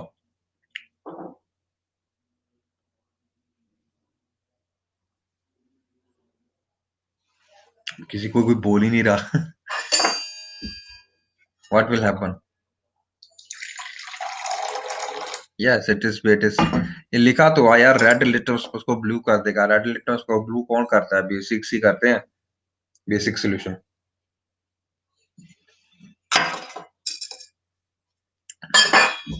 है ना। तो क्या करना चाहिए, अभी हम बाद में भी बात करेंगे कि जितने भी मेटल कार्बोनेट्स होते हैं हमारे के पास, ठीक है ना, वो सारे के सारे, वो सारे के सारे क्या हैं, जितने भी मेटल कार्बोनेट्स होते हैं सारे के सारे, वो क्या है, बेसिक इन नेचर होते हैं। हम बात करते हैं आगे जाके इसी, अभी नहीं, बाद में। So what is the next, ये देखो एक बार मैं करता हूँ।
सॉरी बेटा। चलो हम यूजेस कर रहे थे आप। तो यूजेस क्या-क्या होती हैं इसकी कार्बोनेट की? You can use it as a cleaning agent यानी कि सोप या डिटर्जेंट्स में जो भी यूज़ करते हो that is washing soda basically यही होता है, ठीक है? Washing clothes if in fact is component of many dry soaps and powders जितने भी सारे के सारे ड्राई सोप पाउडर्स होते हैं, आप उनमें देखो तो सोडियम वॉशिंग सोडा ही मिलाया जाता है उसमें। ठीक है? एक ये चीज़ यहाँ नोट करो, ये पेपर में भी पूछी गई थी आपके। Sodium carbonate is used to remove the permanent hardness of water. ये भी अब हम बात करते हैं, रुको 1 मिनट। ये परमानेंट हार्डनेस ऑफ वाटर क्या होती है? ठीक है? एक और क्या यूज़ है इसका, ग्लास में भी यूज़ करते हैं, सोप एंड पेपर इंडस्ट्रीज़ में भी यूज़ करते हैं। ग्लास बनाने में इसका बड़ा रोल है। सोडियम बोरेक्स जो हम बोरेक्स बनाते हैं ना, बोरेक्स ग्लास बनाने में इसका बहुत ज़्यादा रोल है, काफ़ी स्ट्रॉन्ग होता है बोरेक्स ग्लास और ट्रांसपेरेंट होता है। तो ये बनाने में इसका बहुत ज़्यादा रोल है। अब हम बात करते हैं व्हाट इज़ बच्चों आवाज़ से आ रही है ना? हेलो, आवाज़ आ रही है ना? ठीक है। तो ये परमानेंट हार्डनेस ऑफ वाटर का कल मैंने जो आपको कल भी करवाया था वैसे, ये क्या होता है हार्ड वाटर और सॉफ्ट वाटर। ये आपके ਝੱਗ लेदर होता है जो झग नहीं बनाता अच्छे से साफ जल्दी, ठीक है ना? ਝੱਗ ਜਿਹੜੀ ਹੁੰਦੀ है जो फॉर्म है वो जो लेदर इज़िली नहीं बनाता, वो सोप अच्छे से नहीं बनाता है हार्ड वाटर के साथ में। लेकिन जो सॉफ्ट वाटर है, वो बहुत इज़िली ये बनाता है झग। इसीलिए बोला जाता है जब सर्दियों में बहुत ठंडा होता है पानी तो उसमें गर्म पानी मिला लो। गर्म पानी मारने से क्या होता है कि वो जग अच्छे से बनाता है, ठीक है ना? स्कम जो बनाता है सोप के साथ वो अच्छे से बनती है, ठीक है? ओके।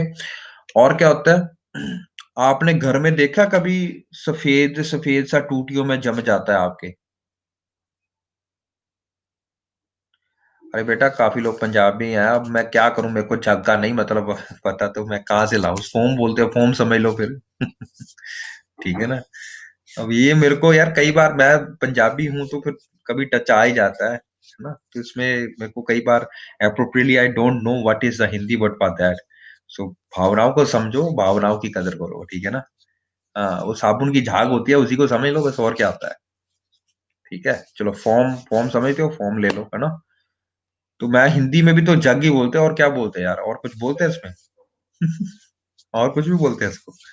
जग को जग ही बोलेंगे और क्या बोलेंगे यार? तो मेरी हिंदी कोई क्षमा करिए कीजिए कुछ है ना? क्षमा याचना है ना? जो भी है।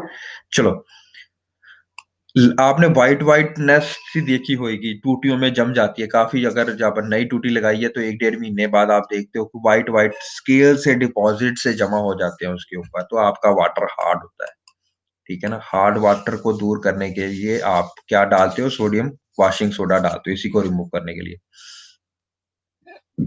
अरे स्किन में किसी और कारण होते हैं, ये जो आपकी टूटियों में जमते हैं लाइम स्केल जिसको बात करते हो, जो आपकी एल्यूमीनियम की टूटियाँ होती हैं उसमें बड़ी जमती है ज़्यादा, ठीक है ना?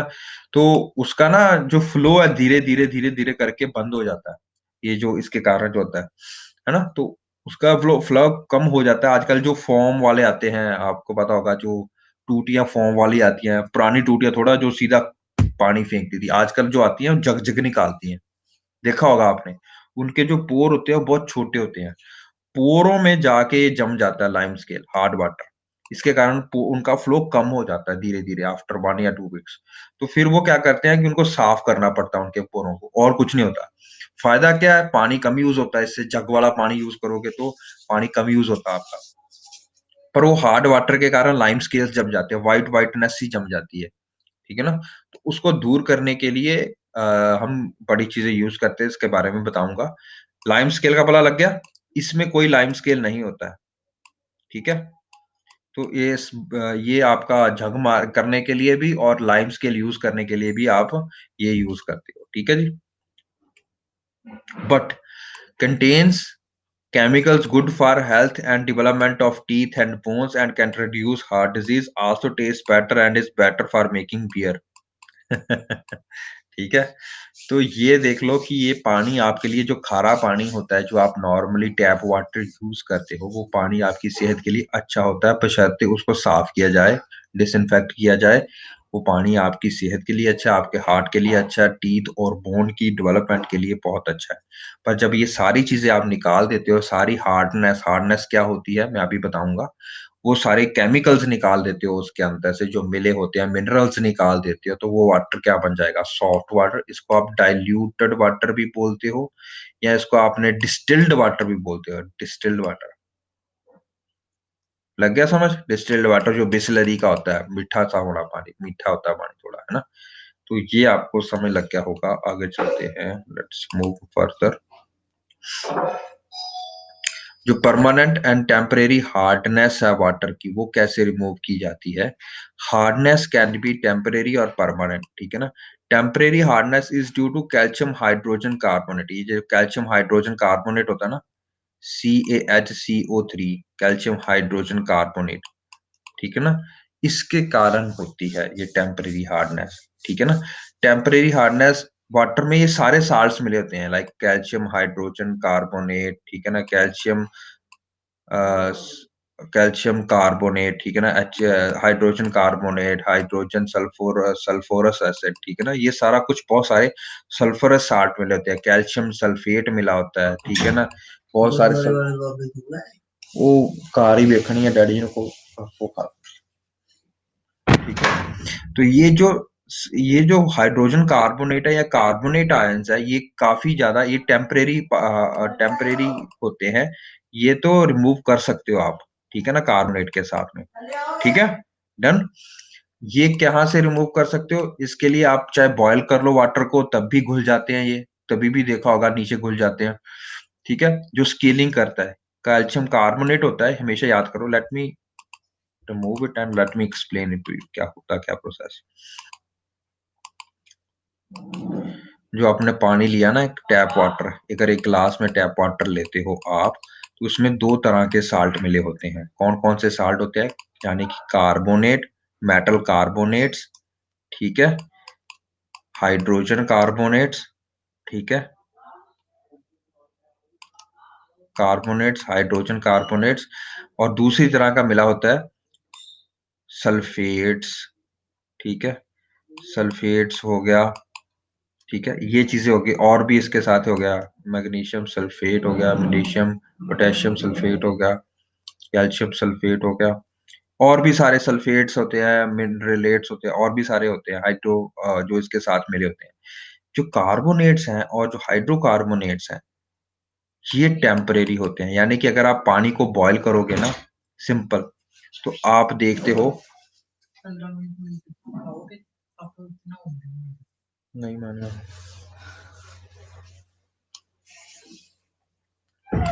टेम्परेरी जो होते हैं, ठीक है, तो टेम्परेरी जो होते हैं, ये जो कार्बोनेट्स होते हैं, आपने देखा होगा जब आप कभी गर्म करते हो पानी को, तो व्हाइट व्हाइट स्केल से नहीं बन जाते अराउंड, पानी के या बर्तन के अराउंड व्हाइट व्हाइट स्केल से भर जाते हैं, है ना? तो वो व्हाइट स्केल्स क्यों बनते हैं? वो कैल्शियम कार्बोनेट है, वो जम जाता है, ठीक है। तो ये जो टेम्परेरी हार्डनेस को कॉज करते हैं, वो करते हैं आपका कार्बोनेट और हाइड्रोकार्बोनेट, ये करते हैं। इनको आप बॉइलिंग से भी निकाल सकते हो। इनको आप क्या कहते हैं, एक और तरीका भी होता था, हमने पढ़ा था ना, बॉइलिंग करने के भी निकाल सकते हो। इससे आप केमिकल डाल के भी निकाल सकते हो, ठीक है ना? तो ये टेम्परेरी हार्डनेस होती है। जो दूसरी हार्डनेस होती है, जो कि जिसको आप परमानेंट हार्डनेस बोलते हो, ठीक है ना? वो सल्फेट्स के कारण होती है। वो किसके कारण होती है? ये देखो लिखा होगा यहाँ पे, सॉरी यहाँ पे लिखा होगा, शायद मैंने डाला ही थी एक स्लाइड। हाँ, ये देखो, कैल्शियम क्लोराइड के कारण होती है, या ये वाली कारण होती है, ठीक है, डन, ओके। तो ये जो परमानेंट हार्डनेस होती है ना, जो अभी हम पढ़ रहे हैं, ये सल्फेट्स और क्लोराइड्स के कारण होती है, पानी में जो मिली है, जो नीचे आराम से नहीं बैठते हैं, जो बॉयल करने से नीचे इकट्ठे नहीं होते हैं, वो उसके कारण क्या रहती है? परमानेंट हार्डनेस, ठीक है, परमानेंट हार्डनेस। तो परमानेंट हार्डनेस यूजुअली क्या होती है? It is due to,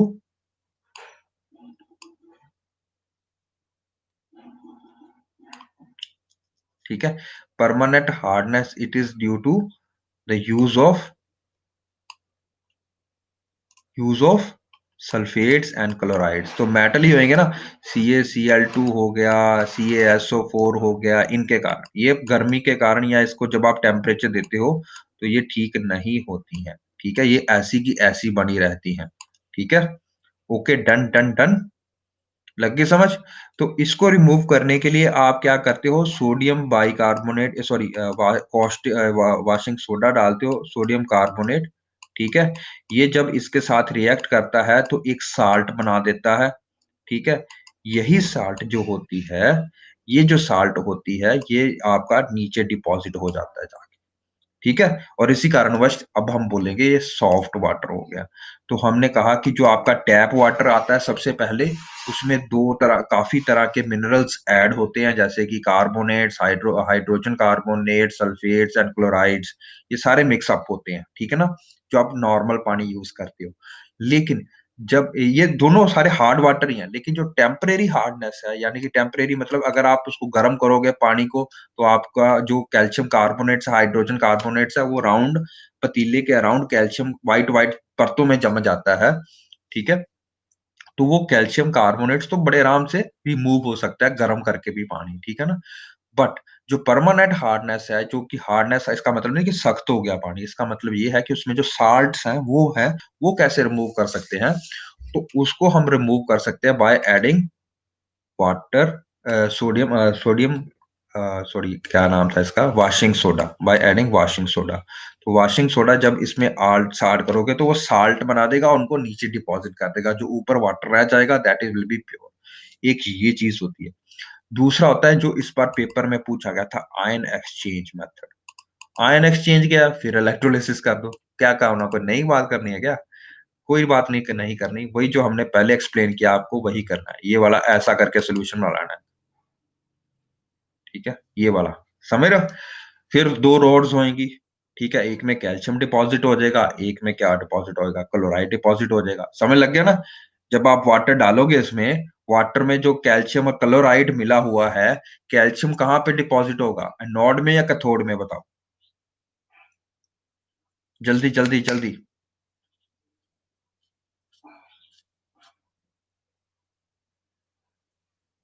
anode में, ठीक है ना, एनोड में। और क्लोराइड कहाँ पे होगा, गधो, कैल्शियम एनोड में होगा क्या कैथोड में होगा? एनोड में होगा। ठीक है ना। तो I was just checking you कि आप अपना आंसर चेंज करते हो कि नहीं करते हो, ठीक है ना। कैल्शियम कहाँ होगा? ठीक है ना, लग गई ना समझ। हमेशा जो कैल्शियम होगा वो होगा यहाँ पे, और कैथोड होगा यहाँ पे। यार सीधी सी बात है, जो पॉजिटिव एंड है वहां पे क्या होगा, क्लोरीन ही जाएगा ना, क्योंकि वो नेगेटिवली चार्ज होता है। और एनोड में हमेशा क्लोरीन ही जाएगा गधो। और जो कैथोड है वहां पे क्या जाएगा आपका, हमेशा जो मेटल होगा वो वहां पे जाएगा। डन डन डन, ये भी बात होगी। अब समझ लग गया, ये आयन एक्सचेंज मेथड होता है, इसको भी आयन एक्सचेंज बोलते हैं, इसी को इलेक्ट्रोलिसिस बोलते हैं, one and the same thing. ठीक है, डन डन डन। तो आयन एक्सचेंज मेथड का यूज करने के लिए क्या करते हैं हम, परमानेंट हार्डनेस ऑफ वाटर को यूज करते हैं। Permanent hardness can not be removed by boiling, temporary hardness can be remove by boiling. दूसरी बात, टेम्परेरी हार्डनेस किसके कारण होती है, calcium hydrogen magnesium hydrogen carbonates के कारण, कार्बोनेट हाइड्रोजन कार्बोनेट आयन के कारण होती है। और ये किसके कारण होती है, permanent hardness due to calcium and magnesium salts of chlorides. ठीक है ना, डन, क्लोरेट्स एंड सल्फेट्स। ठीक है, temporary hardness of calcium carbonates, इसके कारण क्या, कैसे रिमूव कर सकते हो इसको? ठीक है, इसको रिमूव कर सकते हो बाय बॉइलिंग, इसको कैसे रिमूव कर सकते हो, by soda method, lime soda method. ठीक है जी, ओके है, डन है।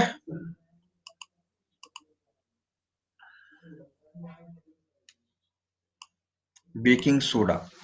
अब जो बेकिंग सोडा है, नेक्स्ट जो हमने इंपॉर्टेंट थिंग पढ़नी है दैट इज बेकिंग सोडा। इसका क्या केमिकल नेम है, सोडियम हाइड्रोजन कार्बोनेट। जो सोडियम हाइड्रोजन कार्बोनेट है, इसको आप मीठा सोडा भी बोलते हो हिंदी में।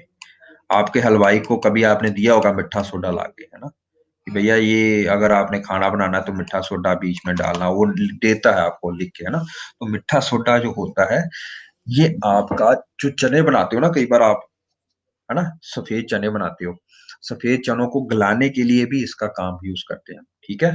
तो ये लिखा हुआ है मैंने यहाँ पे। तो baking soda is sometimes also use for faster cooking of food such as garam chana, या जो चना बनाते हैं हम, व्हाइट चना, है ना, तो उसको गलाने के लिए भी इसका यूज होता है। मीठा सोडा का यूज होता है, मीठा सोडा पाउडर का यूज होता है। ज्यादा मीठा सोडा नहीं डालना होता है, क्योंकि अगर हम ज्यादा डालते हैं तो कुछ और बन जाता है फिर, है ना। Do you know that? Loose motions हो सकते हैं इससे, ठीक है ना। तो इसकी प्रोडक्शन अगेन हम पढ़ के आए हैं पहले ही, पेट खराब हो जाता है। हाँ जी। तो NaCl plus ammonia plus water plus carbon dioxide, ये सारा मिला के क्या बनाते हैं हमारे पास? Sodium hydrogen carbonate. Washing soda जब हमने पढ़ा था तब भी हम यही पढ़ के आए थे कि ये सेपरेट आउट हो जाता है। तो अगर आप सीधा यूज करते हो तो वो बेकिंग सोडा है, ठीक है।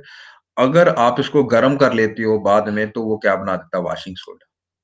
डन। तो बेकिंग सोडा से ही वॉशिंग सोडा बनता है, और ये सारी चीजें कहां से बनती हैं? NaCl से। डन। लग गई समझ? Done done done. प्रॉपर्टीज क्या है इसकी? सेम, स्पेयरिंग, ये सॉल्युबल नहीं होता है वाटर में। वॉशिंग सोडा सॉल्युबल होता है वाटर में, ये वॉशिंग सोडा की तरह नहीं है। ये बेकिंग सोडा है, ये पानी में नहीं सॉल्युबल होता, ठीक है ना, बेकिंग सोडा। दूसरी बात क्या होता है? व्हाइट क्रिस्टलिक टाइप का होता है ये, ठीक है। और ये माइल्डली अल्कलाइन इन नेचर होता है। ये आपको पता है, कोई भी जो मेटल कार्बोनेट है या हाइड्रोजन कार्बोनेट है, वो सारे के सारे अल्कलाइन इन नेचर होते हैं, यानी कि बेस की तरह एक्ट करते हैं, अल्कलाइन इन नेचर होते हैं, ठीक है। ये भी बता दिया था। ये जब इसको हीट करते हो तो क्या बनता है, ये भी पता है आपको, ठीक है ना। और क्या क्या यूजेस आते हैं बेकिंग सोडा के? आपने देखा होगा, ये आपने देखा होगा कि जब हम इसको गर्म करते हैं हाइड्रोजन कार्बोनेट को, तो कार्बन डाइऑक्साइड गैस जो है वो निकलती है, ठीक है ना। Done done done.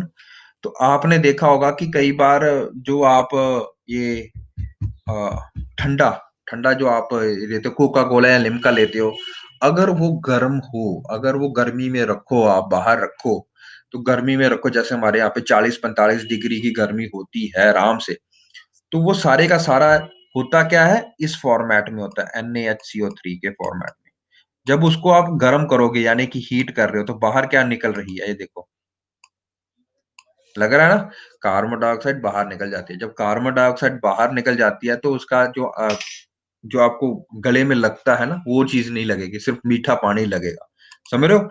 उसके लिए थोड़ा पैसे देते हो आप, बबल्स नहीं बनेंगे उसके। तो ये भी एक चीज होती है, इसको बोला जाता है इफर्विसेंट ड्रिंक्स। इफर्विसेंट होता है, इफर्विसेंस प्रोसेस होता है जब ये बाहर निकलता है, बुलबुले से बनते हैं, उसको बोलते हैं इफर्विसेंस, ठीक है जी। डन। सबसे ज्यादा इसका यूज कहाँ होता है? ये आपका यूज करता है एंटासिड मैसेज में, एंटासिड्स में, क्योंकि अल्कलाइन इन नेचर होता है, मैंने आपको बताया था। तो अगर किसको खट्टे डकार आ रहे हैं तो वो क्या पीता है? अल्कलाइन इन नेचर वाला बेकिंग सोडा पीता है। तो बेकिंग सोडा पिएगा तो क्या होएगा? ठीक है, क्या होगा? वो न्यूट्रलाइज कर देगा एसिड को, ठीक है। तो सोडियम हाइड्रोजन या baking soda is use to making baking powder. Baking powder is different thing, ठीक है। Baking soda is different thing, ठीक है, ये याद रखना। This is slight bit of difference. क्या डिफरेंस है? जो बेकिंग सोडा होता है उसका केमिकल फॉर्मूला मैंने आपको बताया, क्या होता है? NaHCO3, ठीक है। यह है बेकिंग सोडा। इसमें जब आप टार्टेरिक एसिड यूज कर देते हो, टार्टेरिक या सिट्रिक एसिड यूज करते हो, टार्टेरिक या सिट्रिक एसिड, या और सिट्रिक एसिड डाल देते हो, एक कॉम्बिनेशन बना देते हो, तो हम उसको बोलते हैं बेकिंग पाउडर। जो आपको यहाँ पे मनिहारी के दुकान पे या दुकान पे किसी भी करियाने की दुकान पे बड़े आसानी से मिल जाता है, that is your baking powder.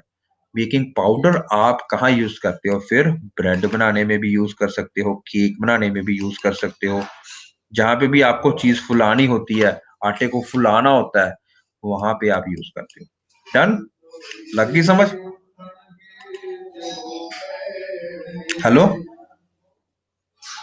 बचो, समझ लग रहा है? ठीक है, डन डन डन। तो हमने ये सब कुछ पढ़ लिया है। अच्छा, होता क्या है ना, इसको बेकिंग पाउडर को जब हम डालते हैं, टारटैरिक एसिड वो वाला है ना, तो आप देखोगे ये जो हाइड्रोजन कार्बोनेट है, ठीक है ना, तो टारटैरिक एसिड में डालने का फायदा क्या होता है, क्योंकि वो आपको H पॉजिटिव आयंस देता है। जो H पॉजिटिव आयंस होते हैं, उसके मिलने के कारण सोडियम अलग हो जाता है, कार्बन डाइऑक्साइड अलग हो जाती है, वाटर अलग हो जाता है। वाटर तो आपका वहीं पे अब्सॉर्ब हो जाता है, बर्फ पानी को उड़ जाता है। जो कार्बन डाइऑक्साइड है ना भैया, क्योंकि वो अभी किस में, आटे में डाली थी हमने, तो आटे में ट्रैप हो जाती है। जब वो ट्रैप होके वो फूलती है, तो इस तरह से आपको फुलावट वाले देखते हैं। आपने वो मफिन खाया, मफिन जो इतना मफिन होता है, मफिन खाया कभी? हाँ, मफिन खाया होगा आपने। वो देखोगे अंदर से कुछ नहीं होता, देखने को इतना बड़ा लगता है ना, साइज कितना बड़ा होता है। अंदर देखो तो अंदर से कुछ भी नहीं खाने को लगता होता, फ्लफी फ्लफी सा होता है ना। तो same with your bread also. जो ब्रेड होती है, अगर आप ध्यान से देखो, अगर आप सारे पीसों को इकट्ठा करोगे, तो है तो फ्लफी स्प्रिंगी होती है ना। तो वो स्प्रिंगी इसी कारण होती है, क्योंकि उसमें कार्बन डाइऑक्साइड ट्रैप हो जाती है। कार्बन डाइऑक्साइड कहाँ से निकली आपके पास? यहाँ से, हाइड्रोजन कार्बोनेट के पास। डन, लग समझ? अगर सिंपल आप बेक करोगे ना आटा, तो वो इतना सा है तो इतना सा ही रहेगा। अगर कार्ब ये आप टार्टारिक एसिड और बेकिंग सोडा डाल के बीच में करोगे, तो वो फूल जाएगा। यही फर्क होता है बस। चले आगे।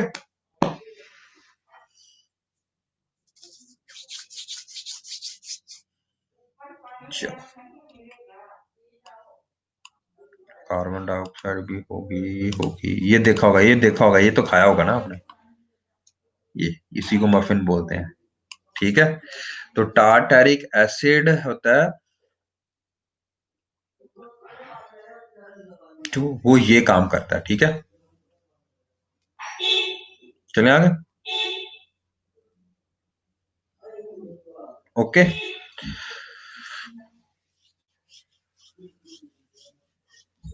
थोड़ा सा खट्टा सा टेस्ट भी होता है ना इसका, वो एसिड, सिट्रिक एसिड के कारण होता है या टार्टारिक एसिड के कारण होता है। ठीक है ना। जो टार्टारिक एसिड है present in can react with any sodium hydrogen carbonate, sodium carbonate and neutralise it, and hence sodium tartrates are form, neutralisation pleasant in taste. तो जो फ्लफी सा टेस्ट आता है आपको ब्रेड का, वो भी इसी के कारण आता है, टार्टारिक एसिड के कारण। ठीक है जी, डन। दूसरा तो हमने ये बात तो की हुई यार आड़ी, ठीक है ना, ये तो नहीं करने की बात दोबारा यूर। तो सोडियम हाइड्रोजन कार्बन, इसको बोलते हैं soda, soda acid type extinguisher, fire extinguisher. इसमें क्या डाला जाता है, सल्फ्यूरिक तेजाब की एक बोतल सी छोटी सी यहाँ पे लग जाती है, नीचे सोडियम हाइड्रोजन कार्बोनेट, जिसको आपकी बेकिंग सोडा भी बोलते हो, वो डाला जाता है। और जब ये दोनों एकदम से मिलते हैं, तो बाहर क्या निकल रही है, देखो, कार्बन डाइऑक्साइड बड़ी तेजी से, छोटी सी पाइप से जब बाहर निकलती है, वो झक बना देती है बाहर जाके, वो फोम बना देती है बाहर जाके। इसके कारण जो सप्लाई कट हो जाती है, और उसके कारण आप आग बुझा लेते हैं। ठीक है, तो यहाँ पे इसका काफी यूज है। Done done done.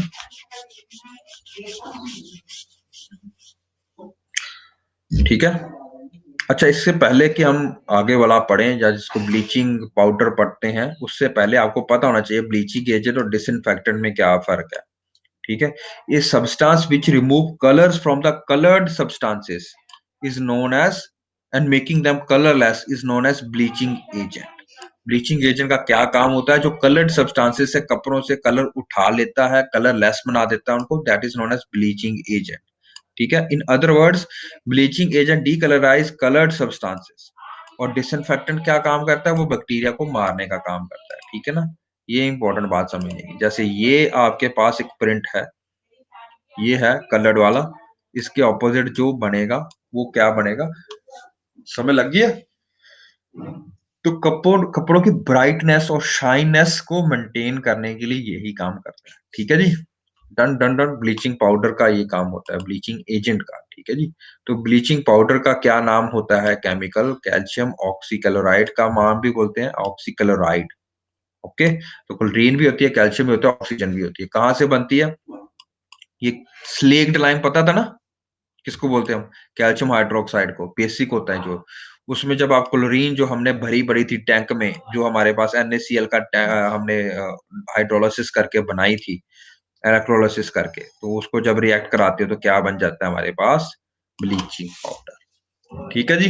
ये इसका काफी स्ट्रॉन्ग स्मेल होता है, अगर आप देखो इजी का भी काफी स्ट्रॉन्ग स्मेल होता है, ठीक है ना, स्ट्रॉन्ग स्मेल होता है। अगर आप पास में रखोगे तो क्लोरीन आपके नाकों में चढ़ सकती है, ठीक है ना, नाकों, देखो करा लो हिंदी मेरे से बात, नाकों में चढ़ सकती है।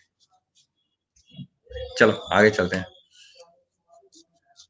Bleaching powder is soluble in cold water, ठीक है, तो कोल्ड वाटर में काफी सॉल्युबल होता है। ठीक है ठीक है ठीक है। जब इसको HCl से रिएक्ट कराते हैं या H2SO4 से रिएक्ट कराते हैं डाइल्यूट से, तो कैल्शियम सल्फेट बनाता है हमारे पास। ये याद रखना, क्योंकि ये हम पीओपी जब बनाएंगे ना, तो उसका केमिकल नेम है कैल्शियम सल्फेट डेकाहाइड्रेट, ठीक है ना, तो ये याद रखना।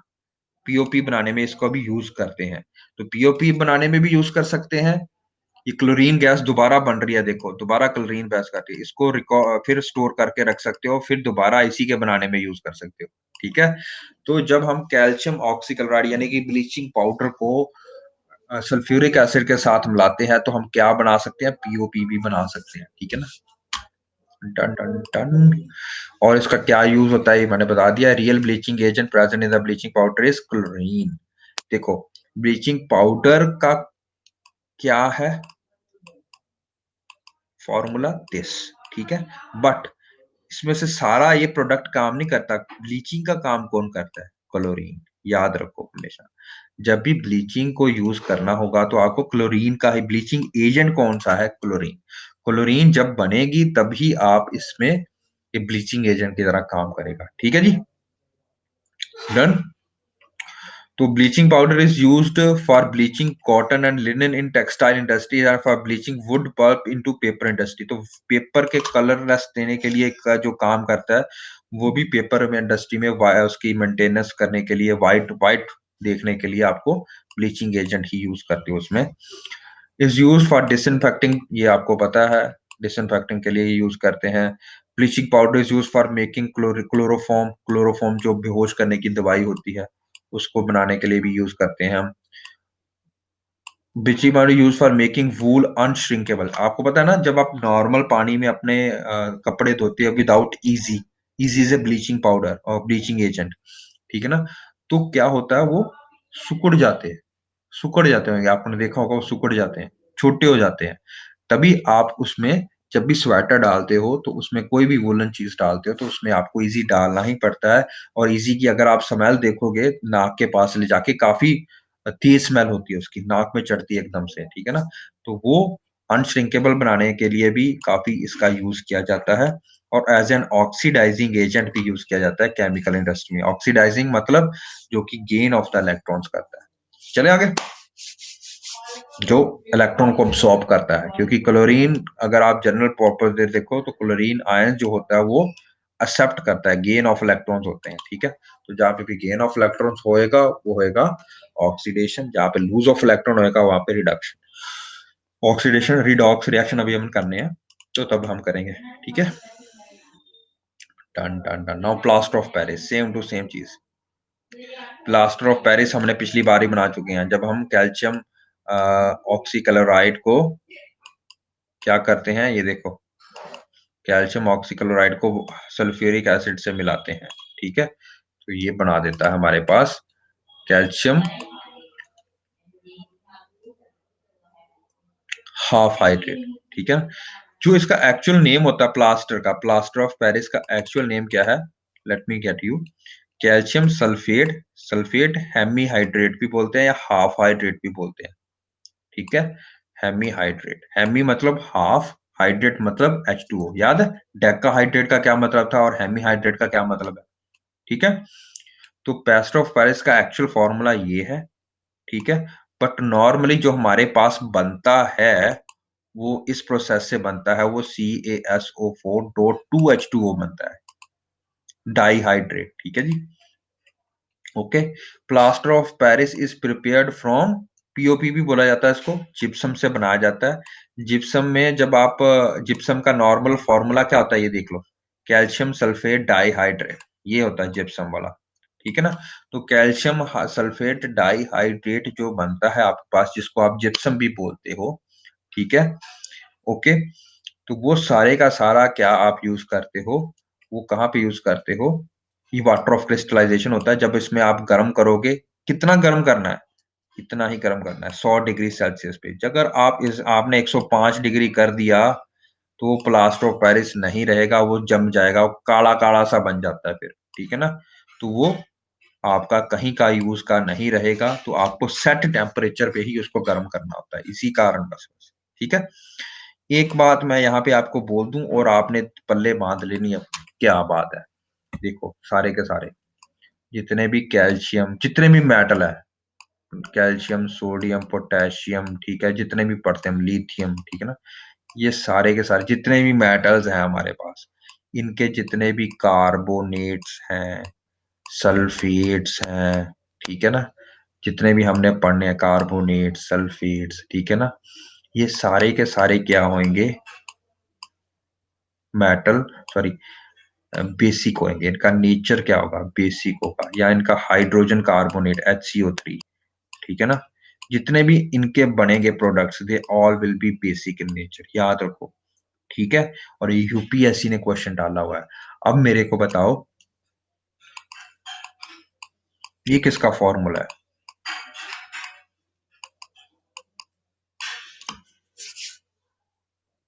क्या ये पीओपी है? जल्दी जल्दी जल्दी बताओ, किसका फॉर्मूला है, किसका नाम है ये? जिप्सम, बहुत बढ़िया, ठीक है, जिप्सम, ठीक है। यूपीएससी ने ये क्वेश्चन कैसे डाला था, तो क्या होगा, नेचर क्या होगा इसका, बेसिक, ठीक है। उन्होंने क्वेश्चन ये डाला था, विच of the following is used by the farmers if the soil is acidic in nature, ठीक है। अगर एसिड है तो उसको न्यूट्रलाइज करने के लिए which of the following is used, compound is used। एक में उन्होंने कॉयल लिखा था, कोला, कोयला, कोल, ठीक है। एक में उन्होंने लिखा था एल्यूमिनियम क्लोराइड, अमोनियम क्लोराइड, ठीक है, अमोनियम क्लोराइड, एल्यूमिनियम क्लोराइड और अमोनियम NH4Cl, ठीक है ना। और तीसरे में लिखा था जिप्सम। क्या आंसर आना चाहिए बताओ। सबसे पहले कोयला तो कार्बन होता है भैया, और कार्बन जो होता है वो एसिड ही बनाता है, तो एसिड के साथ एसिड तो डालेंगे नहीं ना हम, ठीक है। एल्यूमिनियम बताओ, एल्यूमिनियम और ये क्या बनाएगा, ये दोनों ही गलत है क्योंकि ये दोनों ही साल्ट है। समझ लग रही मेरी बात, साल्ट का थोड़ा डालेंगे वहां पे, हमें डालना है बेसिक इन नेचर, साल्ट तो बाद में बनेगा, है ना। तो gypsum is the right answer here. Gypsum क्यों डालेंगे हम, क्योंकि ये सारे के सारे एल्कलाइन इन नेचर होते हैं, बेसिक इन नेचर होते हैं, ठीक है। तो अगर पीओपी डालो तब भी ठीक है, लेकिन उससे बढ़िया आपके पास अल्टरनेटिव होता है जिप्सम। तो जो किसान है वो जिप्सम डालते हैं अगर उनकी जो सॉइल है वो एसिडिक इन नेचर है। Are you getting this point, ठीक है। ये 2000 आई थिंक 15-16 में ये क्वेश्चन आया था। तो UPSC is wants you to think in that way, सोचो। तो आपको पता होना चाहिए जिप्सम डाला है, तो जिप्सम डालने का बेसिकली क्या होता है, उसका फॉर्मूला क्या होता है। तो ये मैं तब आपको करा रहा हूँ जिप्सम का बारे में, क्यों, क्योंकि आपको पता होना चाहिए जितने भी, अगर जिप्सम आपके दिमाग में याद आ गया कि CaSO4 होता है तो आपको पता चल जाएगा। कैल्शियम सल्फेट, सल्फेट हो, चाहे चाहे वो कार्बोनेट हो, चाहे वो हाइड्रोजन कार्बोनेट हो, चाहे वो कैल्शियम ऑक्साइड ऑक्साइड हो, तो जितने भी कार्बोनेट, सल्फेट, हाइड्रोजन कार्बोनेट और ऑक्साइड्स, जितने भी ये होते हैं, ये सारे के सारे बेसिक इन नेचर होते हैं। डन, तो कुछ भी डाल सकते हो भैया इनमें से। तो आपको फॉर्मूला आना चाहिए था, तो आपको ये पता चल जाता है बेसिक इन नेचर है, तो सबसे पहले आप यही टिक करते। डन, तभी इतना ज्यादा आपको पढ़ाया जाता है भैया जी, ताकि कहीं ना कहीं से आप उसकी टांग पैर खींच के समझ सको उस क्वेश्चन को, ठीक है। डन डन डन, चले आगे, क्योंकि वास्टनेस बहुत है इस सब्जेक्ट में, बट लॉजिकल थिंकिंग भी बहुत है इस सब्जेक्ट में, ठीक है। तो ये बच्चे काफी छोड़ के जाते थे, अब एकदम से क्या हो गया कि उनकी आंखें खुली हैं बच्चों की कि यार साइंस एंड टेक भी एक सब्जेक्ट है। साइंस एंड टेक आपको तब समय लगेगा आपके बेसिक्स क्लियर होंगे तो। If I am talking about pro nuclear transferase, ठीक है ना, या जेनेटिक एडिटिंग या क्रिस्पर C9, ठीक है, एडिटिंग, ये जो सारे क्वेश्चन पेपर में पूछे जा चुके हैं, इसको समझने के you should know what is basic of, जैसे अब कल के पेपर में भी, CAPF के पेपर में भी क्वेश्चन पूछ लिया, व्हाट इज क्रोमाटिन, पूछा ना उन्होंने, क्रोमाटिन को क्या कंपोज करते हैं। तो अगर आपको पता ही नहीं क्रोमाटिन है क्या, यूकैरियोटिक क्या है, क्रोमाटिन क्या है, you will not be able to appreciate, ठीक है ना। आप इलिमिनेट भी नहीं कर पाओगे ऑप्शन को। इलिमिनेशन के लिए भी आपको पता होना चाहिए, क्योंकि उन्होंने यूकैरियोट लिखा था, तो यूकैरियोट्स के साथ आप DNA तो जोड़ते जोड़ते हो, ठीक है ना। तो एक ऑप्शन RNA वाला ऑप्शन आपके पास एलिमिनेट हो जाता था, 3 बचते थे। फिर कैसे आप एलिमिनेट करना है वो आपको पता होना चाहिए। डन, वो मैंने आपको कल सिखाया था। चले आगे, तो ये आपका फायदा है इसको पढ़ने का। चलिए आगे। अच्छा, एक मैं आपको ये और बता दूं कि जो कैल्शियम सल्फेट हमने लिखा है, ये वाला CaSO4 हेमीहाइड्रेट, ये किसका फॉर्मूला होता है, ये फॉर्मूला होता है POP का। पर आप केमिकली भी देखो ना, तो ये ऐसे half water of molecule exist नहीं करता कभी भी, ठीक है ना। आप ये नहीं लिखोगे CuSO4 डॉट 0.5H2, ऐसा नहीं लिख सकते हो, तो ये 2 इधर मल्टीप्लाई हो जाएगा, तो क्या आ जाएगा, इसको इस तरह से भी लिखा जा सकता है पेपर में, CaSO4 ट्वाइस डॉट H2, तो ये गलत नहीं है क्योंकि 2 आगे चला गया है, ठीक है ना। डन, तो ये भी फॉर्मूला किसका है, POP का ही फॉर्मूला। चलो आगे चलते हैं, तो ये भी same formula, it is just the same, ठीक है। आगे चलते हैं। प्लास्टर ऑफ पेरिस की प्रॉपर्टी क्या होती है, ये सबको पता है, चूनने वाला पाउडर जो होता है बेसिकली व्हाइट कलर का होता है, POP का पाउडर भी व्हाइट कलर का होता है। इसमें जब आप पानी मिलाते हो, ठीक है ना, ये देखो पानी मिलाते हो तो क्या कन्वर्ट हो जाता है, किस में कन्वर्ट हो जाता है, हार्ड हार्ड तरीके में, हार्ड मास में कन्वर्ट हो जाता है, जिससे कि आप जिप्सम भी बोलते हैं, जिसको आप जिप्सम भी बोलते हैं, ठीक है। और कहाँ पे यूज करते हो आप POP को, खिलौने बनाने में, मॉडल बनाने में यूज करते हो। और ये आप घर में जो आजकल पुट्टी भी की जाती है, वॉल पुट्टी जिसको बोलते हैं, वो पानी को अब्सॉर्ब करती है, मॉइस्चर प्रूफ होती है, ठीक है। तो पहले इसका नीचे लेप लगाया जाता है आजकल, और उसके ऊपर बाद में पेंट किया जाता है, ताकि अगर कोई सैलाब सलूब आ जाए, ठीक है, बारिश के कारण या किसी कारण के बाद, तो उसको अब्सॉर्ब करने में प्लास्टर अब्सॉर्ब कर लेता है। क्यों अब्सॉर्ब कर लेता है, क्या बना देता है वो, जिप्सम। डन। हाँ, वेरी गुड। जोबन बिल्कुल राइट है। आजकल ये फ्रैक्चर में जो कास्ट बनते हैं, ठीक है ना, ये वाला कास्ट जो होता है, तो ये कास्ट बनाने में भी इसका बहुत बड़ा रोल होता है, ठीक है ना। लग गया समझ। तो कहीं पे भी अगर आपको कोई चीज बंद करनी है, तो बंद करने के लिए एयर टाइट गैप बनाना है, तो उसके लिए भी ये आपका यूज होता है। Done. Done done done done. चलिए, और उसके बाद हमने ये देखा साल्ट कौन से होते हैं, एक डिफरेंट तरह के साल्ट होते हैं, डिफरेंट कलर होता है। तो ये कैल्शियम वाटर ऑफ क्रिस्टलाइजेशन का क्या मतलब होता है, बेसिकली ये आपको पाउडर फॉर्मेट में इस तरह से दिखेगा, ठीक है ना, क्रिस्टल क्रिस्टल दिखेंगे, जैसे चीनी के क्रिस्टल्स होते हैं, वैसे यहाँ पे क्रिस्टल्स आपको देखने को मिलेंगे, ठीक है जी। चलें, ये डिफरेंट कलर भी होता है इनका। आगे चलते हैं, आगे चलते हैं। हाँ, ये हमने कर लिया है कि जब वो वाटर लूज कर देता है, जब आप इसको गर्म कर दोगे ना, जैसे अगर कैल्शियम सल्फेट को भी अगर आप गर्म कर रहे हो, तो उसका कलर चेंज हो जाता है, ठीक है ना। मैंने आपको बताया था, अगर आप 100 डिग्री से ज्यादा गर्म कर दोगे, तो वही जो POP है वो काले रंग का हो जाएगा, ठीक है ना। इसी तरह ये कैल्शियम सल्फेट जो होता है ब्लू कलर का होता है, जब इसको आप ज्यादा गर्म कर देते हो तो व्हाइट कलर का हो जाता है, ठीक है ना। तो वाटर गोज अवे, ठीक है ना। जैसे ये देखो, ये ब्लू कलर का था, जब आप गर्म किया तो ये व्हाइट कलर का हो जाएगा, कॉपर सल्फेट, ठीक है। जब अब व्हाइट ये सॉल्यूशन में जब आप दोबारा पानी ऐड कर दोगे, तो दोबारा ये देखो प्रेसिपिटेट जम जाएगा, ठीक है, समय लग रहा है ठंडा करके। Done done done. चलिए बेटा, ठीक है, फिर आज के लिए इतना काफी है। नेक्स्ट क्लास में we will deal something about metals and non metals, ठीक है। इसको जल्दी जल्दी खत्म कर देना, क्योंकि इसके बाद हमने अलॉयज और ऊर्स का कंसेप्ट करना है, ठीक है, ऊर्स और उनकी प्यूरिफिकेशन। डन।